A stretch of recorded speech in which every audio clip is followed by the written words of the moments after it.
இனிய வணக்கங்கள் அன்பு நண்பர்களே. மீண்டும் ஒரு புத்தம் புதிய நன்னாள் இறைமையின் வரமாக நமது தளத்தின் முதல் படிநிலையாக நேர்மறை சிந்தனைகளை இப்பொழுது சிந்திக்க இருக்கின்றோம். இப்பிரபஞ்ச வெளியில் நீக்கமர முந்தன் அளப்பரிய அன்பினால் எங்களுக்கு கிடைத்திட்ட பெற்றோர்கள், வழிகாட்டிகள், உற்றார் உறவினர்கள், நண்பர்கள் மற்றும் ஒவ்வொரு உயிருள்ள ஆன்மாக்கள் மற்றும் உயிரற்ற பொருட்களுக்காகவும் மனம் நிறைந்த நன்றி. உந்தன் அபரிவிதமான படைப்பால் இப்பூ உலகு எழில் நிறைந்த இயற்கையாலும் நிறை வளங்களாலும் நீடித்த நலன்களாலும் ஆக சிறந்த நேர்மறை எண்ணங்களாலும் இவ்வுன்னத உலகிலும் எங்கள் உயிர் துடிப்புள்ள உள்ளங்களிலும் நீக்கமர நிறைந்துள்ளது. உந்தன் அல்பரிய அன்பினாலும் அருளினாலும் ஆசிராலும் நாங்கள் ஒவ்வொருவரும் உயர்ந்த உன்னதமான வாழ்வியல் பயணத்தை நிறைவுடனும் நிம்மதியுடனும் அன்றாடம் மேற்கொண்டு வருகின்றோம் ஆக சிறந்த வழிகளில். இதனால் நாங்கள் இச்சமூகத்தின் இன்றியமையாதவர்கள் என்பதையும் சீரிய வழியில் பயணிக்கும் அளவிற்கு ஆக்கப்பூர்வமான வழிகளில் எங்களை அன்றாடம் புதுப்பித்தும் வருகின்றோம். உந்தன் ஒப்பற்ற வழி நடத்துதலுடன் சிறுதுளி பெருவெள்ளமாகும் என்பதை போல் நாங்களும் சிறுக சிறுக சாதனை துளிகளை கோர்த்து வருங்கால சரித்திரத்தை ஆக்கப்பூர்வமான முன்னெடுப்புகளால் அலங்கரிக்கும் வரம் தாரும். அனைவருக்கும் நன்றி, அனைத்திற்கும் நன்றி, ஆண்டவனுக்கும் நன்றி. நமது நிகழ்வின் அடுத்த படிநிலையாக நாம் ஒரு நிமிட தியானத்திற்குள் பயணிக்க இருக்கின்றோம். கண்களை மெலிதாக மூடிக்கொள்வோம், கரங்களை கோர்த்துக் கொள்வோம். இப்பிரபஞ்ச பெருவெளியில் உள்ள இறைமைக்கு மனதார நன்றி பகிர கிடைத்த மற்றும் ஒரு அற்புதமான நன்னாள் இது. இப்பொழுது நாம் உச்சரிக்க இருக்கும் ஒவ்வொரு வார்த்தைகளுடன் நன்றி உணர்வினையும் கலந்து இறைமைக்கு சமர்ப்பிப்போம் அன்பின் காணிக்கையாய். இன்றெடுத்து அன்றாடம் அமுதூட்டி அன்பாகவும் கருணையாகவும் மாறிப்போன அன்பு தாய்க்கு மனம் நிறைந்த நன்றி.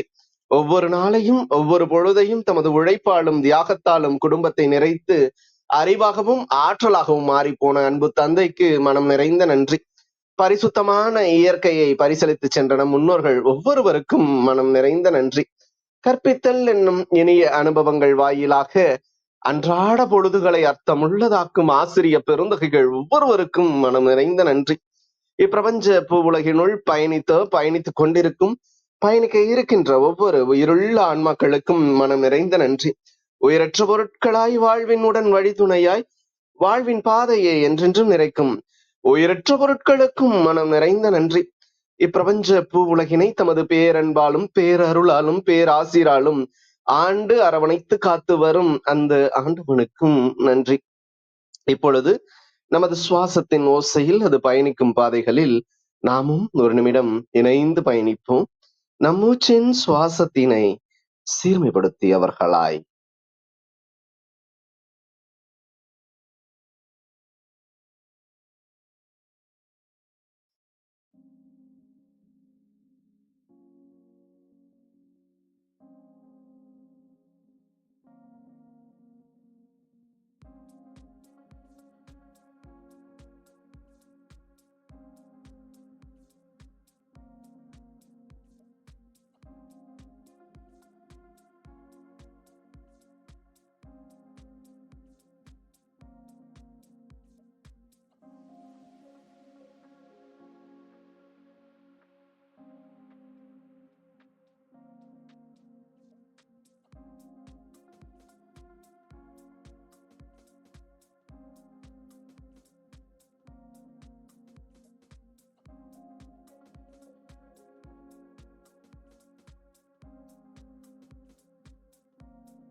இப்பிரபஞ்ச பெருவெளியில் நிக்கமர நிறைந்திருக்கும் முடிவில்லா பரம்பொருளின் அன்போடும் அருளோடும் ஆசிரோடும் எங்கள் வாழ்வியல் சூழல் அன்றாடம் அர்த்தமுள்ள வகையில் சீருடனும் செம்மையுடனும் பண்பட்டு வருகின்றது.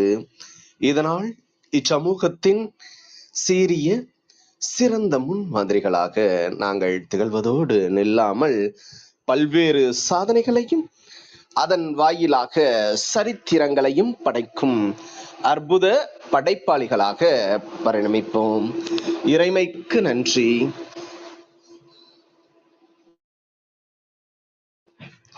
இனிய வணக்கங்கள் அன்பு நண்பர்களே. மீண்டும் ஒரு புத்தம் புதிய நன்னாள் இறைமையின் வரமாக நமது தளத்தின் 794வது நாள் நிகழ்விற்கு உங்கள் ஒவ்வொருவரையும் அன்புடன் வரவேற்பதில் பெருமகிழ்வு கொள்கின்றோம். நாங்கள் இந்த நாள் உங்களுக்கு ஆக சிறந்த நன்னாளாக அமைந்திடவும், நீங்கள் அடியெடுத்து வைக்கும் ஒவ்வொரு முயற்சிகளும் உங்களுக்கு ஆக சிறந்த வெற்றிகளை பரிசளிக்கவும் அன்பின் வாழ்த்துக்களை பகிர்ந்து கொள்வதில் பெருமகிழ்வு கொள்கின்றோம். நாங்கள் அன்பிற்கினிய நண்பர்களே, இந்த வாரம் முழுக்க நாம் ஒளி என்ற ஒரு அற்புதமான தொகுப்பின் கீழ் நமது சிந்தனைகளை செழுமைப்படுத்தி வருகின்றோம். ஒளி என்ற தொகுப்பிற்கு இடம் அல்லது பொழுது என்ற ஒரு பொருளை மையப்படுத்தியதாக திருக்குறளிலிருந்து எடுக்கப்பட்ட வேர் சொல்லாக இந்த வார்த்தை விளங்குகின்றது. இந்த வாரம் ஒளி என்ற தொகுப்பின் கீழ் நமது சீர்மைமிகு சிந்தனையாளர்களின் சிறப்புரை வாயிலாக நமது அவையினை ஒவ்வொரு நாளும் அலங்கரித்தோம். இந்நிகழ்வுகளின் முத்தாய்ப்பாக இன்று ஒளி தொகுப்பின் சிறப்பு விருந்தினராக நம்மிடையே பங்கேற்க இருப்பவர் அன்பு சகோதரர் திண்டுக்கல் ஜெயசீலன் அவர்கள். அவருடைய வாழ்வியல் அனுபவங்கள் மற்றும் நேர்காணல் நிகழ்விற்குள் நாம் செல்வதற்கு முன் நமது சரித்திரம் படைப்போம் தளம் கடந்த 136 வாரங்களாக கடந்து வந்த பாதை குறித்த ஒரு சுருக்கமான பார்வையினை இப்பொழுது பார்க்க இருக்கின்றோம். நமது சரித்திரம் படைப்போம் தளம் 2 ஆண்டுகளில் மொத்தம் 104 சமூகம் சார்ந்து வெவ்வேறு தளங்களில் இயங்கக்கூடிய ஆளுமைகளை கௌரவித்துள்ளது.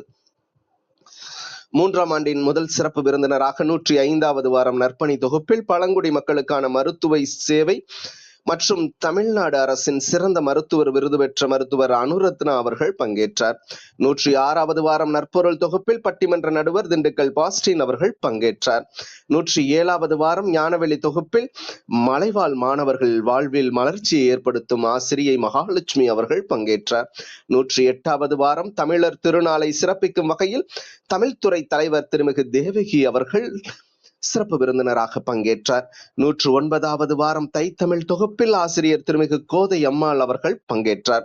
110வது வாரம் இனியவை தொகுப்பில் பகுத்தறிவில் முனைவர் பட்டம் பெற்ற தமிழ் ஆசிரியர் முனைவர் சங்கர் அவர்கள் பங்கேற்றார். 111வது வாரம் செம்பொருள் தொகுப்பில் தற்சார்பு கிராமங்களை உருவாக்கும் முயற்சியில் ஈடுபட்டுள்ள முன்னாள் விஞ்ஞானி மற்றும் சமூக செயற்பாட்டாளர் திருமிகு இளங்கோ அவர்கள் பங்கேற்றார்.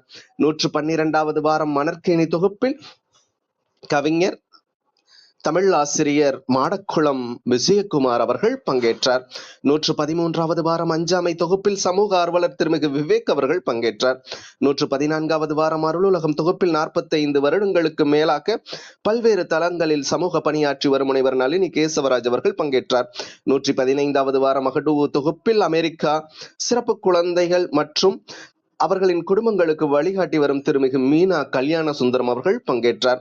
116வது வாரம் பணுவல் தொகுப்பில் கணினி பொறியாளர் மற்றும் யோகா பயிற்றுனர் திருமிகு பார்வதி அவர்கள் பங்கேற்றார். 117வது வாரம் அமிழ்தம் தொகுப்பில் குழந்தைகள் பாராளுமன்றத்தில் பிரதமராக ஐநா சபை கூட்டத்தில் கலந்து கொண்டவரும் இளம் சாதனையாளர் மற்றும் வாழ்நாள் சாதனையாளர் விருது பெற்ற திருமிகு ஸ்வர்ணலட்சுமி அவர்கள் பங்கேற்றார். 118வது வாரம் இருமை தொகுப்பில் 18 வருடங்களாக பல்வேறு தளங்களில் செயலாற்றி வரும் சமூக ஆர்வலர் சமத்துவ நாயகி திருமிகு சஹீரா பானு அவர்கள் பங்கேற்றார். 119வது வாரம் விரிநீர் தொகுப்பில் சமூக ஆர்வலர் மற்றும் பாடகர் திருமிகு மு ராமச்சந்திரன் ஐயா அவர்கள் பங்கேற்றார். 120வது வாரம் வியனுலகம் தொகுப்பில் பல்லாங்குழி அமைப்பின் மூலம் பாரம்பரிய விளையாட்டுகளை குழந்தைகளுக்கு மீள் அறிமுகம் செய்யும் திருமிகு இனியன் அவர்கள் பங்கேற்றார். 121வது வாரம் செலுங்கிலை தொகுப்பில் சமூக ஆர்வலர் திருமிகு அருள் சேவியர் அவர்கள் பங்கேற்றார். 122வது வாரம் பேரறிவு தொகுப்பில் கவிஞர் எழுத்தாளர் பெண் அமைப்பின் நிறுவனர் திருமிகு நர்மதா அவர்கள் பங்கேற்றார். 123வது வாரம் மாசிலன் தொகுப்பில் சமூக ஆர்வலர் திருமிகு ஆனந்த் பழனிவேல் அவர்கள் பங்கேற்றார்.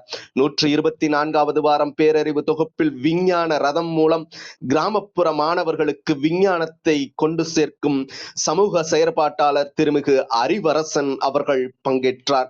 125வது வாரம் செவிச்செல்வம் தொகுப்பில் சமூக ஆர்வலர் திருமிகு விஸ்வநாதன் அவர்கள் பங்கேற்றார். 126வது வாரம் விழுச்செல்வம் தொகுப்பில் கவிஞர் எழுத்தாளர் சிறுகதை சுடர் திருமிகு சிவகணி அவர்கள் பங்கேற்றார். 127வது வாரம் கேடில் தொகுப்பில் VFX நிபுணர் மற்றும் தமிழ் ஆர்வலர் திருமிகு தாமோதரன் அவர்கள் பங்கேற்றார். 128வது வாரம் விசும்பின் தொகுப்பில் அறிவியல் ஆர்வலர் திருமிகு யுவராஜா வினோபா அவர்கள் பங்கேற்றார். 129வது வாரம் செய்நன்றி தொகுப்பில் தொழில் முனைவோர் திருமிகு பிரதிபா பாலாஜி அவர்கள் பங்கேற்றார். 130வது வாரம் நபிழல் தொகுப்பில் திருமிகு தமிழ் ஆர்வலர் சுந்தர ராசசேகரன் அவர்கள் பங்கேற்றார். 131வது வாரம் சொற்பொருள் தொகுப்பில் யோகா மற்றும் திருக்குறள் பயிற்றுனர் திருமிகு லட்சுமி தேவி அவர்கள் பங்கேற்றார். 132வது வாரம் நற்பொருள் தொகுப்பின் சிறப்பு விருந்தினர் புகைப்பட கலைஞர் திருமிகு மோகன சுந்தரம் அவர்கள் பங்கேற்றார். 133வது வார இன்சொல் தொகுப்பில் திருக்குறள் ஆர்வலர் திருக்குறள் கணேசன் அவர்கள் பங்கேற்றார். 134வது வாரம் இனிதீன்றல் தொகுப்பில் பண்பலை நிகழ்வாளர் வழக்கறிஞர் கவிஞர் எழுத்தாளர் திருமிகு கோபால்சாமி அவர்கள் பங்கேற்றார். 135வது வாரம் எழிலி தொகுப்பின் சிறப்பு விருந்தினராக கவிஞர் எழுத்தாளர் பட்டிமன்ற பேச்சாளர் நல்லாசிரியர் தூய தமிழ் பற்றாளர் திண்டுக்கல் திருமிகு ஷாஜகான் அவர்கள் பங்கேற்றார். 136வது வாரம் ஊங்கு தொகுப்பில் சிறப்பு விருந்தினராக நல்லாசிரியர் பட்டிமன்ற பேச்சாளர் திருமிகு திண்டுக்கல் செயராமன் அவர்கள் பங்கேற்றார். 137வது வாரம் ஒளி தொகுப்பின் சிறப்பு விருந்தினராக காந்தியவாதி பேருந்து நடத்துனர் மற்றும் பரிசோதகர் அன்பு ஐயா திருமிகு திண்டுக்கல் ஜெயசீலன் அவர்கள் நம்மிடையே பங்கேற்க உள்ளார். இதுவரை நமது தளத்தில் 137 வாரங்களாக 137 சிறப்பு விருந்தினர்களும் 91,468 பங்கேற்பாளர்களும் 10,825 பேச்சாளர்கள் மற்றும் கருத்துரையாளர்கள் பயணித்து நமது சரித்திரம் படைப்போம் தளத்திற்கு அழகு கோர்த்து உள்ளார்கள். அவர்கள் அனைவருக்கும் சரித்திரம் படைப்போம் தளம் மனதார நன்றி பகிர்வதில் பெருமகிழ்வு கொள்கின்றது. வாருங்கள், நமது சிறு சிறு சாதனைகளால் இச்சமூகத்தில் சரித்திரம் படைப்போம். நமது சரித்திரம் படைப்போம் தளத்தின் 137வது வார ஒளி தொகுப்பின் சிறப்பு விருந்தினராக நம்மிடையே பங்கேற்க இருப்பவர் அன்பு சகோதரர் பேருந்து நடத்துனர் மற்றும் பரிசோதகர் காந்தியவாதி திருமிகு திண்டுக்கல் ஜெயசீலன் அவர்கள். இவர் திருமிகு அந்தோணிமுத்து ஐயா மற்றும் திருமிகு மேரி அம்மாள் ஆகியோரின் தவப்புதல்வனாக 1955ஆம் ஆண்டு திண்டுக்கல்லில் பிறந்தார். இவர் தமது ஆரம்ப கல்வி, நடுநிலை கல்வி, உயர்நிலை கல்வி மற்றும் மேல்நிலை கல்வியினை திண்டுக்கல் டட்லி உயர்நிலைப் பள்ளியில் பயின்றார். அதன்பின் அன்றைய திண்டுக்கல் ராணி மங்கம்மாள் போக்குவரத்து கழக, இன்றைய தமிழக அரசு போக்குவரத்து கழக நடத்துனர் மற்றும் பயணச்சீட்டு பரிசோதகராக கிட்டத்தட்ட 30 ஆண்டுகள் பணியாற்றியுள்ளார்.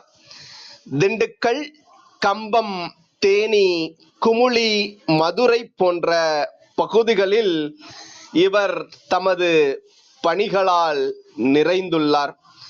சுதந்திர போராட்ட வீரர்கள், கர்ப்பிணி பெண்கள், வயதானவர்கள் ஆகியவரை பேருந்துகளில் மாண்புடன் வழி நடத்துவது, எழுந்து இடம் கொடுக்கும் மாணவர்கள் இளைஞர்கள் பெயரை படிக்கும் பள்ளி கல்லூரி பெயரோடு குறிப்பிட்டு பேருந்தில் வாழ்த்துவது என மக்கள் நடத்துனராக தமது வாழ்வியலை அறம் சார்ந்து நகர்த்தியவர் நமது சிறப்பு விருந்தினர் அவர்கள்.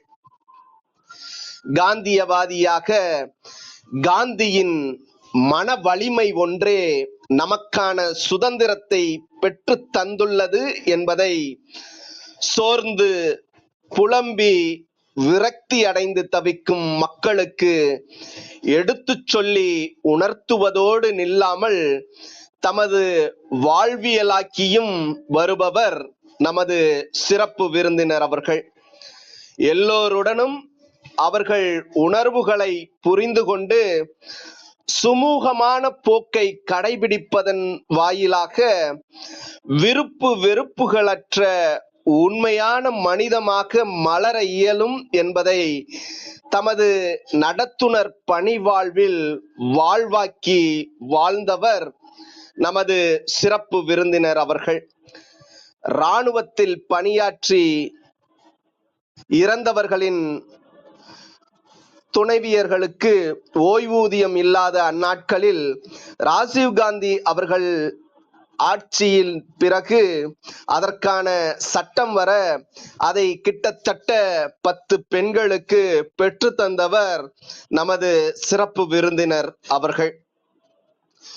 ஒருமுறை திண்டுக்கல் புகையிலைப்பட்டியில் இரவு 10 மணிக்கு மின்சார பராமரிப்பாளரை மின்சாரம் தாக்கிய சமயத்தில் கட்டிலில் அவரை கிடத்தி அருகிலுள்ள அரசு மருத்துவமனையில் சேர்த்து அவர் உயிர்காத்த தருணத்திற்காக போக்குவரத்து கழக உயர் அதிகாரிகளின் பாராட்டுக்களை பெற்ற தருணத்தை தமது வாழ்வியலில் மறக்க இயலாத தருணமாக கருதுகிறார் நமது சிறப்பு விருந்தினர் அவர்கள். ஆம், காந்தியவாதியாக, சித்த மருத்துவம் சார்ந்த புரிதல் உடையவராக, யோகா சார்ந்த விழிப்புணர்வு உடையவராக, பேருந்து நடத்துனராக, பயணச்சீட்டு பரிசோதகராக வலம் வந்துள்ள நமது சரித்திரம் படைப்போம் தளத்தின் 137வது வார ஒளி தொகுப்பின் சிறப்பு விருந்தினர் திருமிகு திண்டுக்கல் ஜெயசீலன் அவர்களை சொல்லரங்க சொந்தங்களாகிய உங்கள் ஒவ்வொருவரின் சார்பிலும் சரித்திரம் படைப்போம் தளம் அவரை இந்நிகழ்விற்கு வருக வருக வருக என வரவேற்பதில் பெருமகிழ்வு கொள்கின்றது. வாருங்கள், அடுத்த 50 நிமிடங்கள் அன்பு சகோதரர் அவர்களின் வாழ்வியல் பயணத்தோடு கரம் கோர்த்து நாமும் அவரோடு இணைந்து பயணிப்போம். நமது வாழ்வியல் புத்தகத்தில் புத்தம் புதிதாய் இன்று மலர்ந்துள்ள புதியதோர் பக்கத்தின் அழகியதோர் அத்தியாயத்தினை அன்பு ஐயா அவர்களின் வாழ்வியல் உயர் நெறிகளோடு பொறுத்து நமது வாழ்வியலையும் செம்மைப்படுத்துவோம். நமது வாழ்வியல் வழித்தடங்களை இன்னும் அர்த்தப்படுத்துவோம். நன்றி.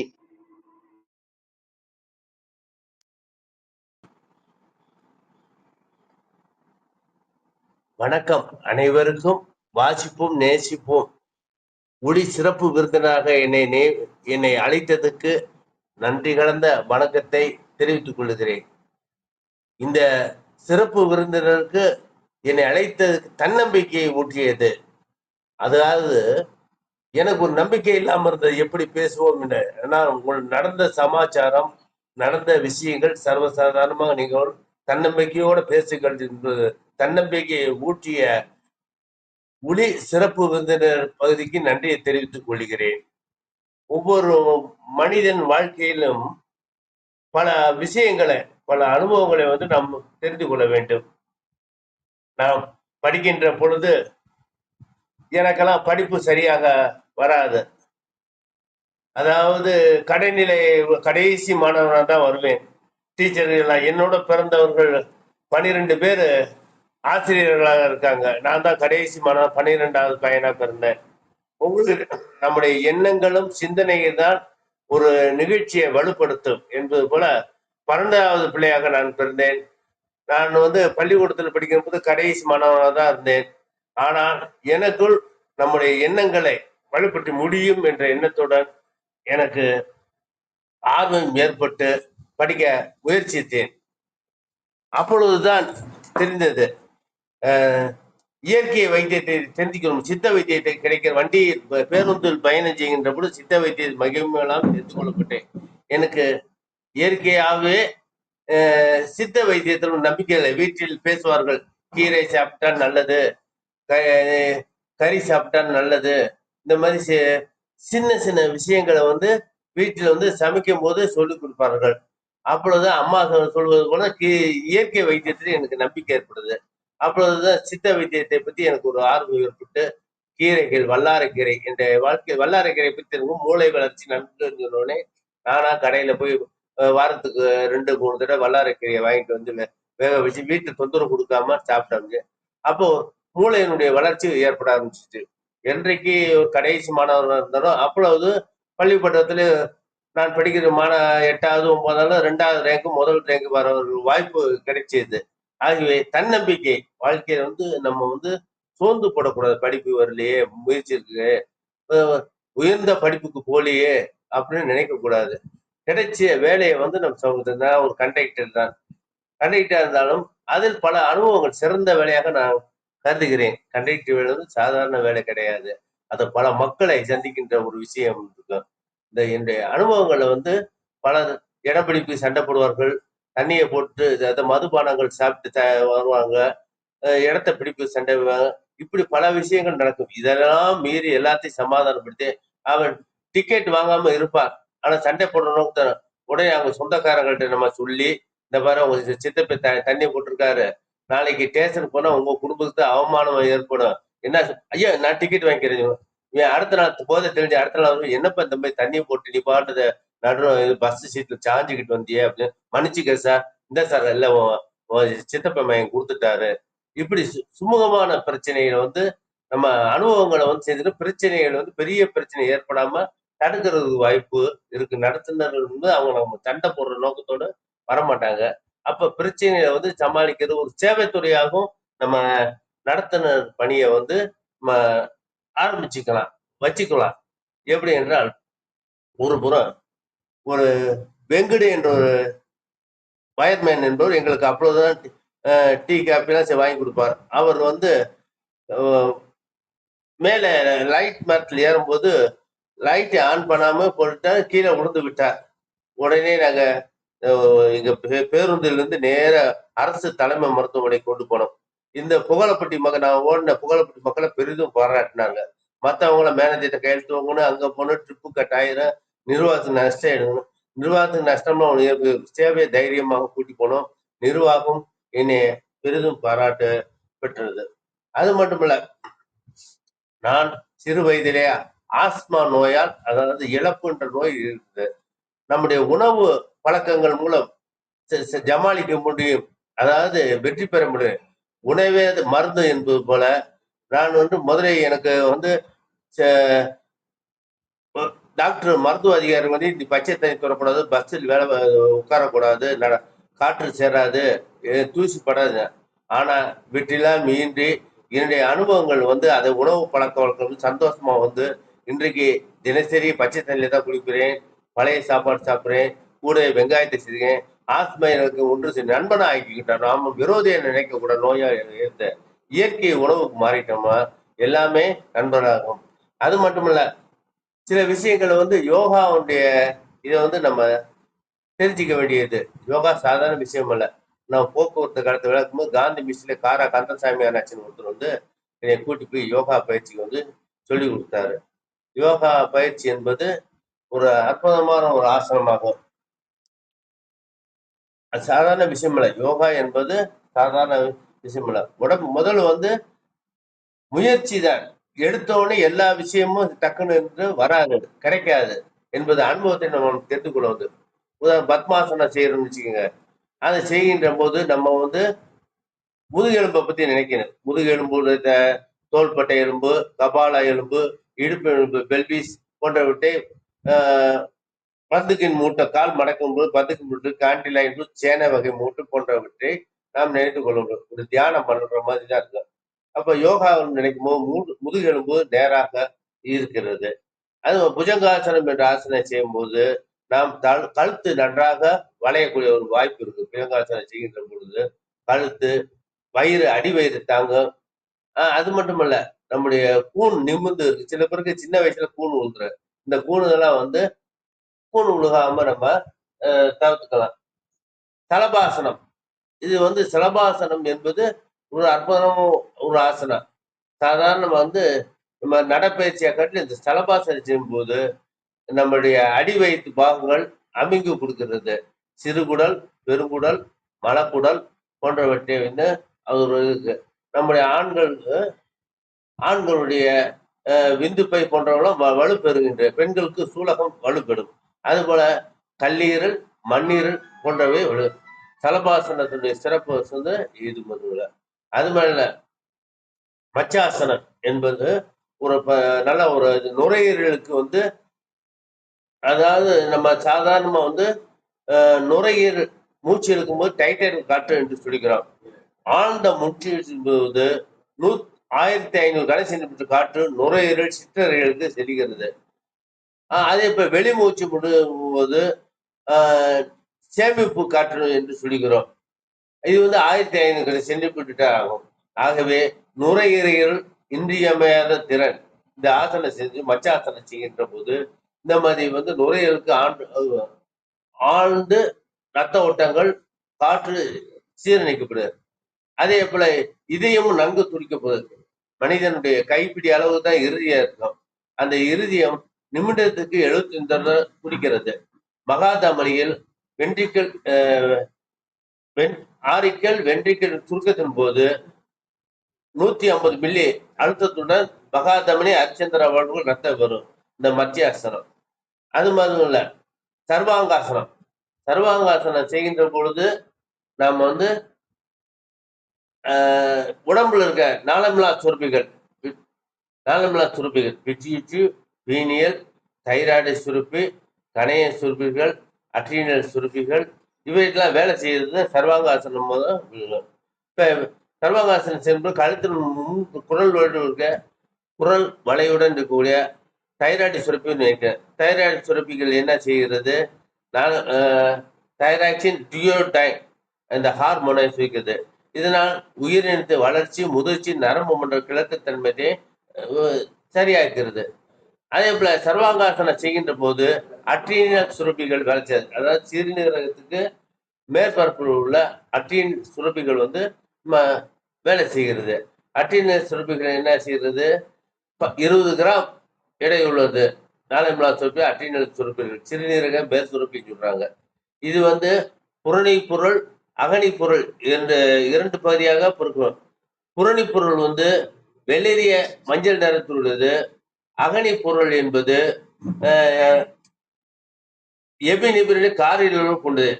இந்த அட்ரீனல் சுரப்பி சுரக்கும் போது அல்கோஸ்டான், கார்டிசோன், அண்ட்ரஜன் ஹார்மோன்களை சுரக்கிறது. அல்கோஸ்டான் சோடியத்தை தேங்க செய்கிறது, பொட்டாசியத்தை அகற்றுகிறது. கார்டிசோனும் மாவு பொருள், கொழுப்பு பொருள், புரத பொருள் வளர்ச்சிதை மாற்றத்தில் பங்கேற்க. அதனால அண்ட்ரஜன்கள் போன்றது உற்பத்தி ஆகிறது. அதனால சுரப்பி பணிகள் வந்து அட்ரீனல் சுரப்பிகள் பணி நம்ம நினைக்கும். உட்சுரப்பி இது வந்து காரிருள் போன்று இருக்கும். மாவு பொருளை குளுக்கோஸை கிளைக்கோஜனாக கல்லீரல் சேமிக்க இந்த எபினிபிரின் உள்ளடுக்கு பயன்படுகிறது. அட்ரீனல் சுரப்பி. இப்படி நாளைய சுரப்பிகளை பத்தி நாம் தெரிஞ்சுக்கணுமோ அதை இதை காட்டிலும் சிரசாசனம் செய்கின்ற போது நாம் தலையில தூக்கி தலையை வந்து கீழே தரையில் உண்டு செய்கின்ற பொழுது மூளையினுடைய அபரிதமான நம்ம நிகழ்ச்சியை வந்து நினைத்துக் கொள்ளணும். மூளை என்பது மூளை அரைக்கோளங்கள், 2 அரைக்கோளங்கள், தலாமஸ், ஹைபோதலாமஸ், ஜெனிகுலட் அங்கங்கள் போன்றது இடைமூளையை தெரிந்து கொள்ள வேண்டும். பெருமூளை காம்புகள், கார்போகோட்டிசன் ஜமுனா போன்ற நடுமூளை, சிறுமூளை பான்ஸ் இந்த கடமூளையை தெரிந்து கொள்ளும். முகுளம், இந்த 5 மூளை அடுக்குகளை கொண்டதுதான் சிறுமூளை. மூளை என்பது 1 வயதில் வந்து 2, 3 பகுதியா இருக்கிறது. 4, 5 வயதில் வந்து மும்முடாக வளைக்கிறது. ஒரு மனிதனுக்கு 1380 கிராம் மூளைக்கு நரம்பு செல்களால் ஆனதுதான் மூளை. மூளை என்பது நம்ம அற்புதமான நம்ம உடம்ப வந்து இயக்கக்கூடிய இதுதான் நரம்பு மண்டலமாகும். உயிரினத்தின் நீண்ட கால பரிணாம வளர்ச்சியில் வந்து உயிரினத்தில் வந்து நரம்பு மண்டலம் வளர்ச்சி அடைந்தது. உடலில் நடக்கிற எல்லா இயக்கங்களையும் தசைகள் சுருக்கம், சோர்பிகள் சுரப்பு, இறுதிய பணி, வளர்ச்சி எல்லா பணிகளையும் நரம்பு மண்டலம் கட்டுப்படுத்துகிறது. இது மட்டும் இல்ல, உடல் உள்ள அனைத்து உறுப்புகளையும் செயல்பாடுகளையும் நரம்பு மண்டலம் கட்டுப்படுத்துகிறது. நரம்பு மண்டலம் உயிரினத்துக்கு உறுப்புகளும் முழுமையான உயிரினத்தை பேணி பாதுகாத்து முழுமையான உயிரினத்தை பணியை பாதுகாக்கிறது. உதாரணமாக பல்வேறு சூழ்நிலையில் பணிகள் சிக்கலான பணிகள் நரம்பு மண்டலத்தில் ஏற்படும் போது நம்முடைய உயிரினத்தை பாதுகாக்கிறது நரம்பு மண்டலம். உதாரணமாக உடல் உழைப்பின் போது மிகையான தசை சுருக்கம் ஏற்படுகிறது. அதனால் நமக்கு தசைகளுக்கு வளர்ச்சிதை மாற்றம் கூடுகிறது. அதற்கு போசாக்கு பொருளும் ஆக்சிஜனும் தேவைப்படுகிறது. அப்பொழுது நம்ம ஒரு அணிச்சை செயலாக மூளை கடுமையாக உழைத்து தசைகளுக்கு ரத்த ஓட்டத்தை கொடுக்கிறது. இதனால் விளைவாக தசைகளுக்கு ரத்த ஓட்டம் அதிகரிக்கிறது. அது மட்டுமல்ல, வெப்ப உற்பத்தி இழப்பும் அதிகரிப்பு, கழிவு மண்டலம் வேலை செய்கிறது. ஆகவே ஒரு உறுப்பின் பணிமாற்றம் ஏற்பட்டால் மற்ற உறுப்பினும் பணிகள் பாதிக்கப்படுகின்றன. இந்த மாற்றம் வந்து நம்ம அசால்ட்டா வந்து நினைக்க கூடாது. கண்ணு வலி தானே, பல்லு வலி தானே நம்ம நினைக்க கூடாது. ஆகவே முழுமையான உயிரினம் பாதிப்பாக நினைச்சு நாம் இவற்றை கடைபிடிக்க வேண்டும். அது மட்டுமல்ல, நம்முடைய நம்முடைய யோகா பயிற்சியில் வந்து ஆழ்நிலை தியானம் சொல்லுவாங்க. அதாவது கடைசி பயிற்சி பத்மாசனம், புஜங்காசனம், சர்வாங்காசனம், மத்தியாசனம், மயூராசனம் போன்றவற்றை செய்கின்ற பொழுது நாம் ஒரு அரை மணி நேரம் நோயற்ற வாழ்வதற்கு ஒரு வாய்ப்பை பெறுகிறோம். ஆகவே நாம இயற்கை உணவுகளை நாம் சாப்பிட கற்றுக்க வேண்டும். இன்றைக்கு வந்து யோகாசனம் மட்டுமல்ல, சாப்பிடுகின்ற மொழியை நாம் பின்பற்றணும். எனக்கு வயது 72 வயதாகும். இன்றைக்கு பற்கள் விழவில்லை, கண்ணாடி போடவில்லை, நம்முடைய தலைமுடி கொட்டவில்லை. இது காரணம் என்னென்றால் சாப்பாடு முறை நம்முடைய எண்ணங்கள் தூய்மையா வைத்துக்க முடியாது என்ற வாதமே இருக்கக்கூடாது. ஓய்வு நேரத்தில் நம்மளுடைய நேரத்தை பெறும் போது போக்குவரத்து காலத்தில் வேலை பார்த்தாலும் சரி, முடிஞ்சவொடனே பணியிடத்துல அதிகாரிகளை சந்திக்கிறது. அதாவது அந்தந்த பாதிக்கப்பட்ட பெண்களுக்காகட்டும், ஆண்களுக்காகட்டும், நோயாளியா இருக்கட்டும், அந்தந்த துறைகளுக்கு ஒரு ஏழை தொழிலாளி நோயாளி வந்து முடிகிறேன் என்றால் அரசு தலைமை மருத்துவமனையில் சேர்த்து அவங்களுக்கு சிகிச்சை அளிப்பதற்கு ஒரு வாய்ப்பை ஏற்படுத்திக் கொள்வேன். எனக்கு ஒரு சந்தோஷம். லஞ்சம் இல்லாமல் அதாவது இன்றைய காலகட்டத்திலே லஞ்சம்லாம் இருக்குங்கிறது நம்ம ஏற்றுக்கொள்ள, நாம் தான் லஞ்சம் கொடுக்கிறோம். ஆகவே அந்த பழக்கத்தை விட்டு அன்பால் எதையும் சாதிக்க முடியும். இன்றைக்கு பல விஷயங்களை நிறைய விஷயங்கள் அன்பால சாதிக்க முடிஞ்சது. நம்முடைய வாழ்நாளிலே தெரிந்து கொள்ள விஷயங்கள் நம்ம இன்றைக்கு இந்த முடி கொட்டுறது இதெல்லாம் வந்து இன்னைக்கு ஆண்டவனுக்கு நான் நன்றி சொல்லிக்கிறோம். எத்தனையோ கோடீஸ்வரர் இருக்காங்க, எத்தனையோ இதெல்லாம் இருக்காங்க. அவங்களுக்கு முடி உளுந்து தலை விற்க வச்சுக்கிட்டு இருக்காங்க. அதே போல போலியாக பல்செட் வச்சிருக்காங்க. அதாவது சாப்பாட்டு முறையில வந்து நம்ம சரியா அணுகுகிறது. இப்ப நான் காலையில வெங்காயம் ஒரு 10 வெங்காயம் சாப்பிட்டேன், பழைய கஞ்சி. ஏற்கனவே சொல்றேன்ல, இயற்கை வைத்தியத்துக்கு போகும்போது நோயெல்லாம் அற்று போயிடும். அதுதான் நம்ம தெரிஞ்சு கொள்ள வேண்டியது. காலையில பழைய சாப்பாடு, வெங்காயம், 2 பச்சை மிளகாய், அதுல vitamin A, B, C, D, அது நோய் எதிர்ப்பு தன்மை கொடுக்கிறது. பச்சை மிளகாய் சாதாரண விஷயம் அல்ல, நிறைய விட்டமின் நிறைஞ்சது. ஆகவே வந்து சில பேர் காசு சேராது அப்படின்னு சொல்லுவாங்க. அதுல என்னுடைய அனுபவத்துல வந்து டெய்லி 3 பச்சை மிளகாய் சேர்த்துக்குவேன், 10 வெங்காயத்தை சேர்த்துவேன். அந்த பழக்க வளங்கள் காலையில சாப்பிட்டோம், அடுத்தது சாயங்காலம் தான் சாப்பிடுறது. சாயங்காலத்துல வந்து மதியானம் எப்படி நம்ம பசி எடுத்தா தான் சாப்பிடணும். நம்ம மணி சாப்பிட்டு மணியை பார்த்து சாப்பிடக்கூடாது என்னைக்குமே. பசி பசி எடுத்ததுக்கு அப்புறம் மறந்தன வேண்டாமோ யாக்கைக்கு அருந்தது அற்றது உணேன். வள்ளுவர் சொல்றாரு. மருந்தே வேணாம். ஏன்னா பசி எடுத்ததுக்கு அப்புறம் சாப்பிட்டதான் நோய் இல்லாம வாழ்றதுக்கு திருக்குறள் வள்ளுவர் நம்ம நன்றாக எடுத்து சொல்லியிருக்காரு. இன்றைக்கு யோகா இயற்கை வைத்தியத்துல நம்ம கீரைகளை வல்லாறு கீரை மூளையினுடைய வளர்ச்சிக்கு ஞாபக சிந்தனைக்கு மிக அற்புதமானது.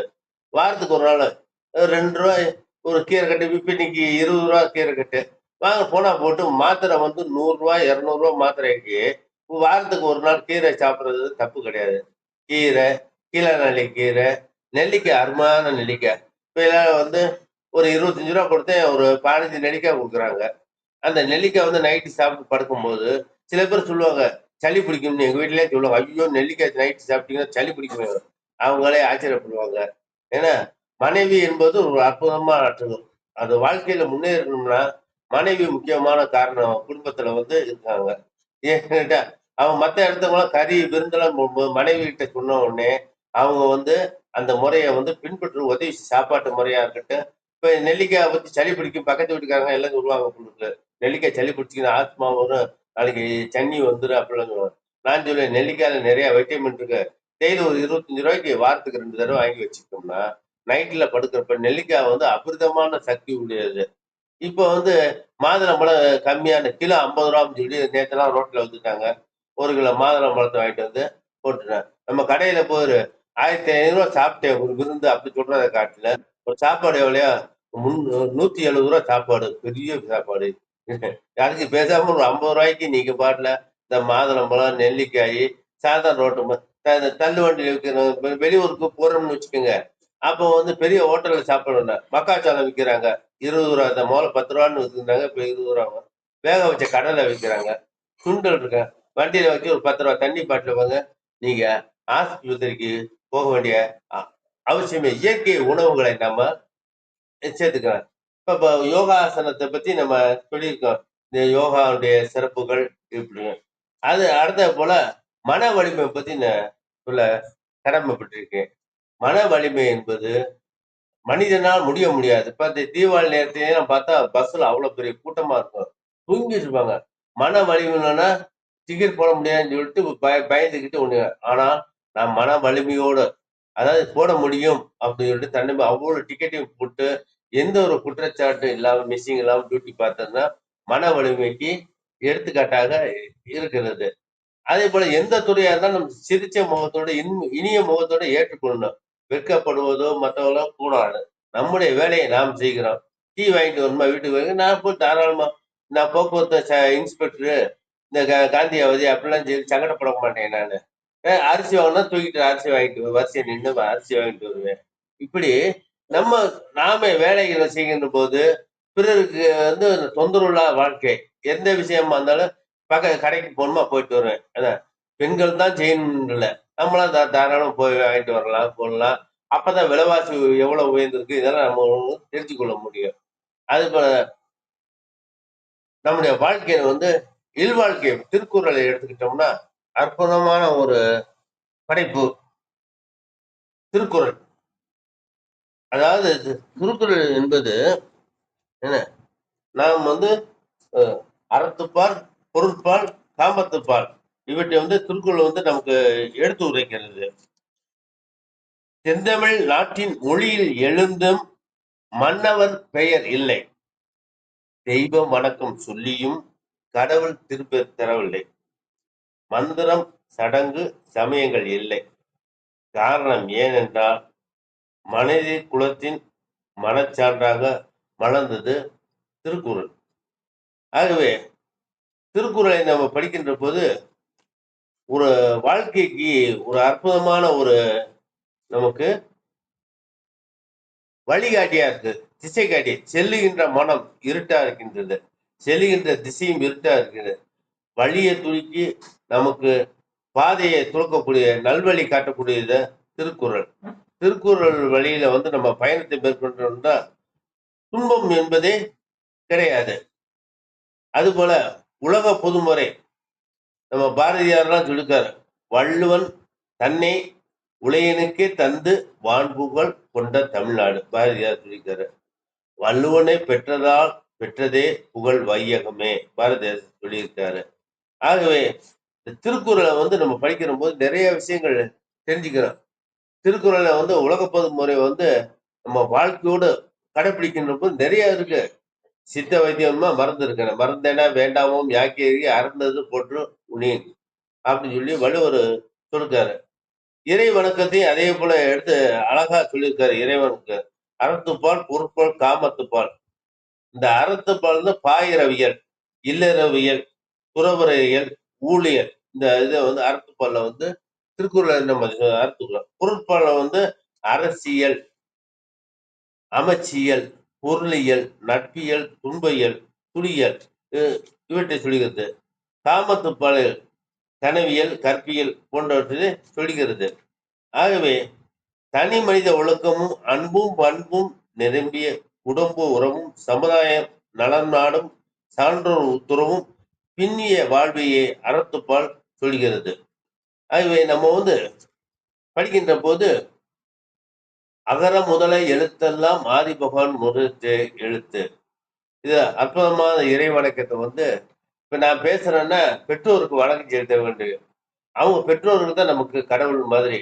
அதாவது எழுத்துக்களை எல்லாம் மகரத்தை முடிவே கொண்டிருப்போல நம்மளை படைத்த ஆதி பகவான் முதற்றிய உலகு. இவங்களுக்கு வந்து நம்ம வணங்கி எந்த காரியமா செய்து இந்த காரியம் வண்டி ஓட்டுறதாக டிக்கெட் போடுறதாக இருந்தாலும் எல்லாத்துக்கும் காரணம் இந்த நல்ல நிலைமை ஆக்குறது நம்ம பெற்றோர்கள் தான். நல்ல ஞானத்தை கொடுத்தவர் பெற்றோர்கள் தான். ஆகவே அவங்களுக்கு நன்றி சொல்லி கொண்டு இறை வணக்கத்தில் சொல்லுறாரு. பிறவி பெருங்கடல் நீந்துவார் நீந்தார் இறைவனடி சேராதார். இதை வந்து எப்படின்னா நம்ம வந்து வெளிய கோயில் குளத்துக்கு வந்து வெளியூருக்கு போறதுக்கோ இல்ல வேளாங்கண்ணி கோயிலுக்கு நாகூர் மண்டபத்துக்கு போறது, நாகூர் மண்டபத்துக்கு போறதோ இல்ல ஐயப்பன் கோயில் போறதோ நம்ம வந்து புண்ணியம் இல்லை. ஆனால் பெற்றோரை வணங்கி அவங்களுக்கு வேண்டிய சாப்பாடு முறைகள் எல்லாம் வந்து இன்னைக்கு எத்தனையோ பேர் பிள்ளைய வந்து அப்பா அம்மாவை கவனிக்காம அனாத ஆசிரமத்தில் விட்டுருக்காங்க. வள்ளுவர் சொல்றாரு, நீ பிறவி பெருங்கடலை நீ புண்ணிய அடையணும்னா முயற்சி அடையணும்னா கடவுள்கிட்ட போகணும்னு வந்து நீந்தார் இறைவனடி சேராதார் அப்படின்னு சொல்றாரு வள்ளுவர். எவ்வளவு நம்ம இறைவணக்கம் சொல்றோம், அசால்ட்டா சொல்றோம். அதே போல இருள் செல் இருவனையும் சேரா இறைவன் பொருள் சொல் புகழ் புரிஞ்சா மாட்டு. பெற்றோருடைய மெய்யான புகழை அறிஞ்சு நம்ம சிறப்பு வைக்கிறோம். இன்றைக்கு இயற்கையில வந்து தண்ணிய வந்து நம்ம வேஸ்ட் பண்றோம் நிறைய பேர். ஆனா வான் சிறப்புல வந்து வள்ளுவர் அழகா சொல்லியிருக்காரு. வான் நின்று உலகம் வழங்கி வருவதா தான் அமிர்தம் என்று உணர்பாட்ட. அமிர்தம் தேவர்களுக்கு சண்டை நடந்தாலும் நம்ம சொல்றோம் அமிர்தத்துக்காக உலகத்துக்காக. ஆனா வள்ளுவர் வந்து மழை நீரை வந்து அமிர்தம் சொல்றாரு. வான் நின்று உலகம் வழங்கி வருவதால் தான் அமிர்தம் என்று உணரப்பாற்று. அது மட்டும் தானம் தவறுண்டு தனுகா வியனுலகம் வானம் வழங்காதேனே.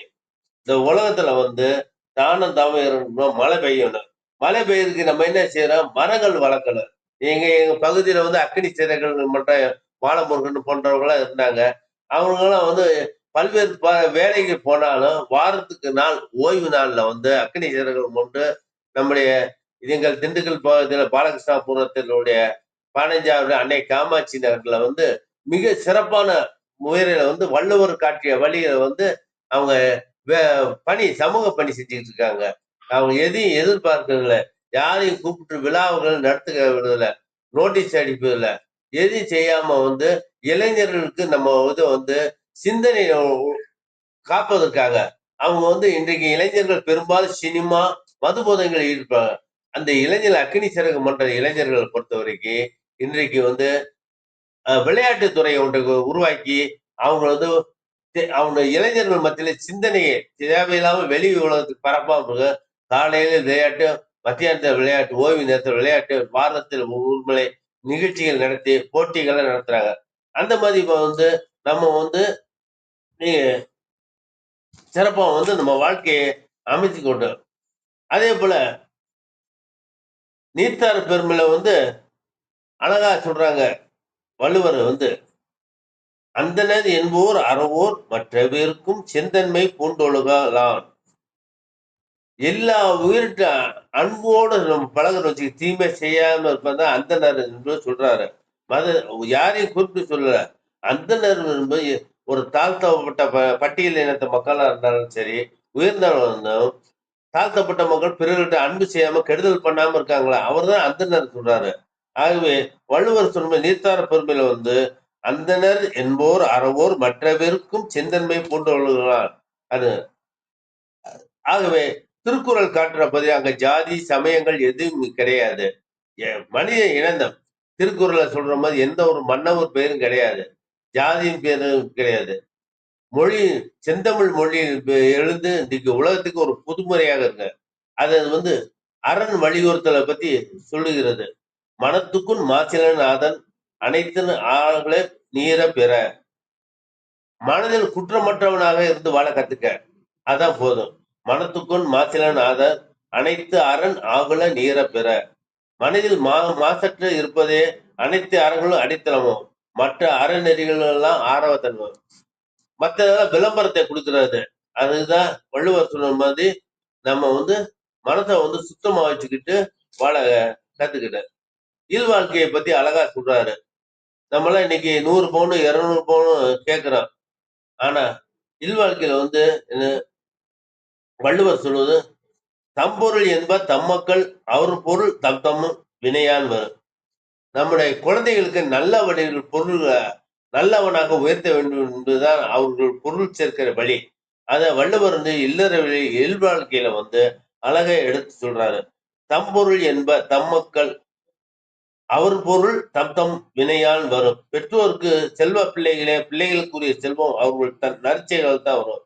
பிள்ளைகளை அவங்களுக்கு நீங்க நற்செயல்கள் செய்தா பிள்ளைகள் நல்ல முறையில் வாழ்ந்து சமுதாயத்துக்கு நாட்டுக்கு உழைப்பார்கள் என்பதே நீங்கள் பிள்ளைகளுக்கு செய்ய வேண்டிய நல்ல கடமையாக வந்து வள்ளுவர் இல்வாழ்க்கையில வந்து சொல்றாரு. அதே போல நம்முடைய வாழ்க்கையில வந்து அன்பை வெளிக்கட்டாரு. என்பிலதனை வெயில் போல காய்மே அன்பிலதனை அற. அன்பு இருக்கணும் வாழ்க்கையில வந்து நம்ம வந்து பயணத்து இருக்கும் போது வாழ்க்கையில வந்து அன்பு இருக்க வேண்டும். அது மட்டுமல்ல, நம்ம வீட்டுல வரவங்கள விருந்தினர்களை உபசரிக்க வாழ கத்துக்கணும். மனித வாழ்க்கையில என்ன விருந்தினர்களை உபசரித்து வாழ கத்துக்கணும். வந்தவன் ஏண்டா வந்தா ஏடா வள்ளுவர் அழகாக சொல்றாரு. அகனமர்ந்து செய்யால் உரையும் முகனமர்ந்து நல்விருந்து ஓம்புவான் இயல்.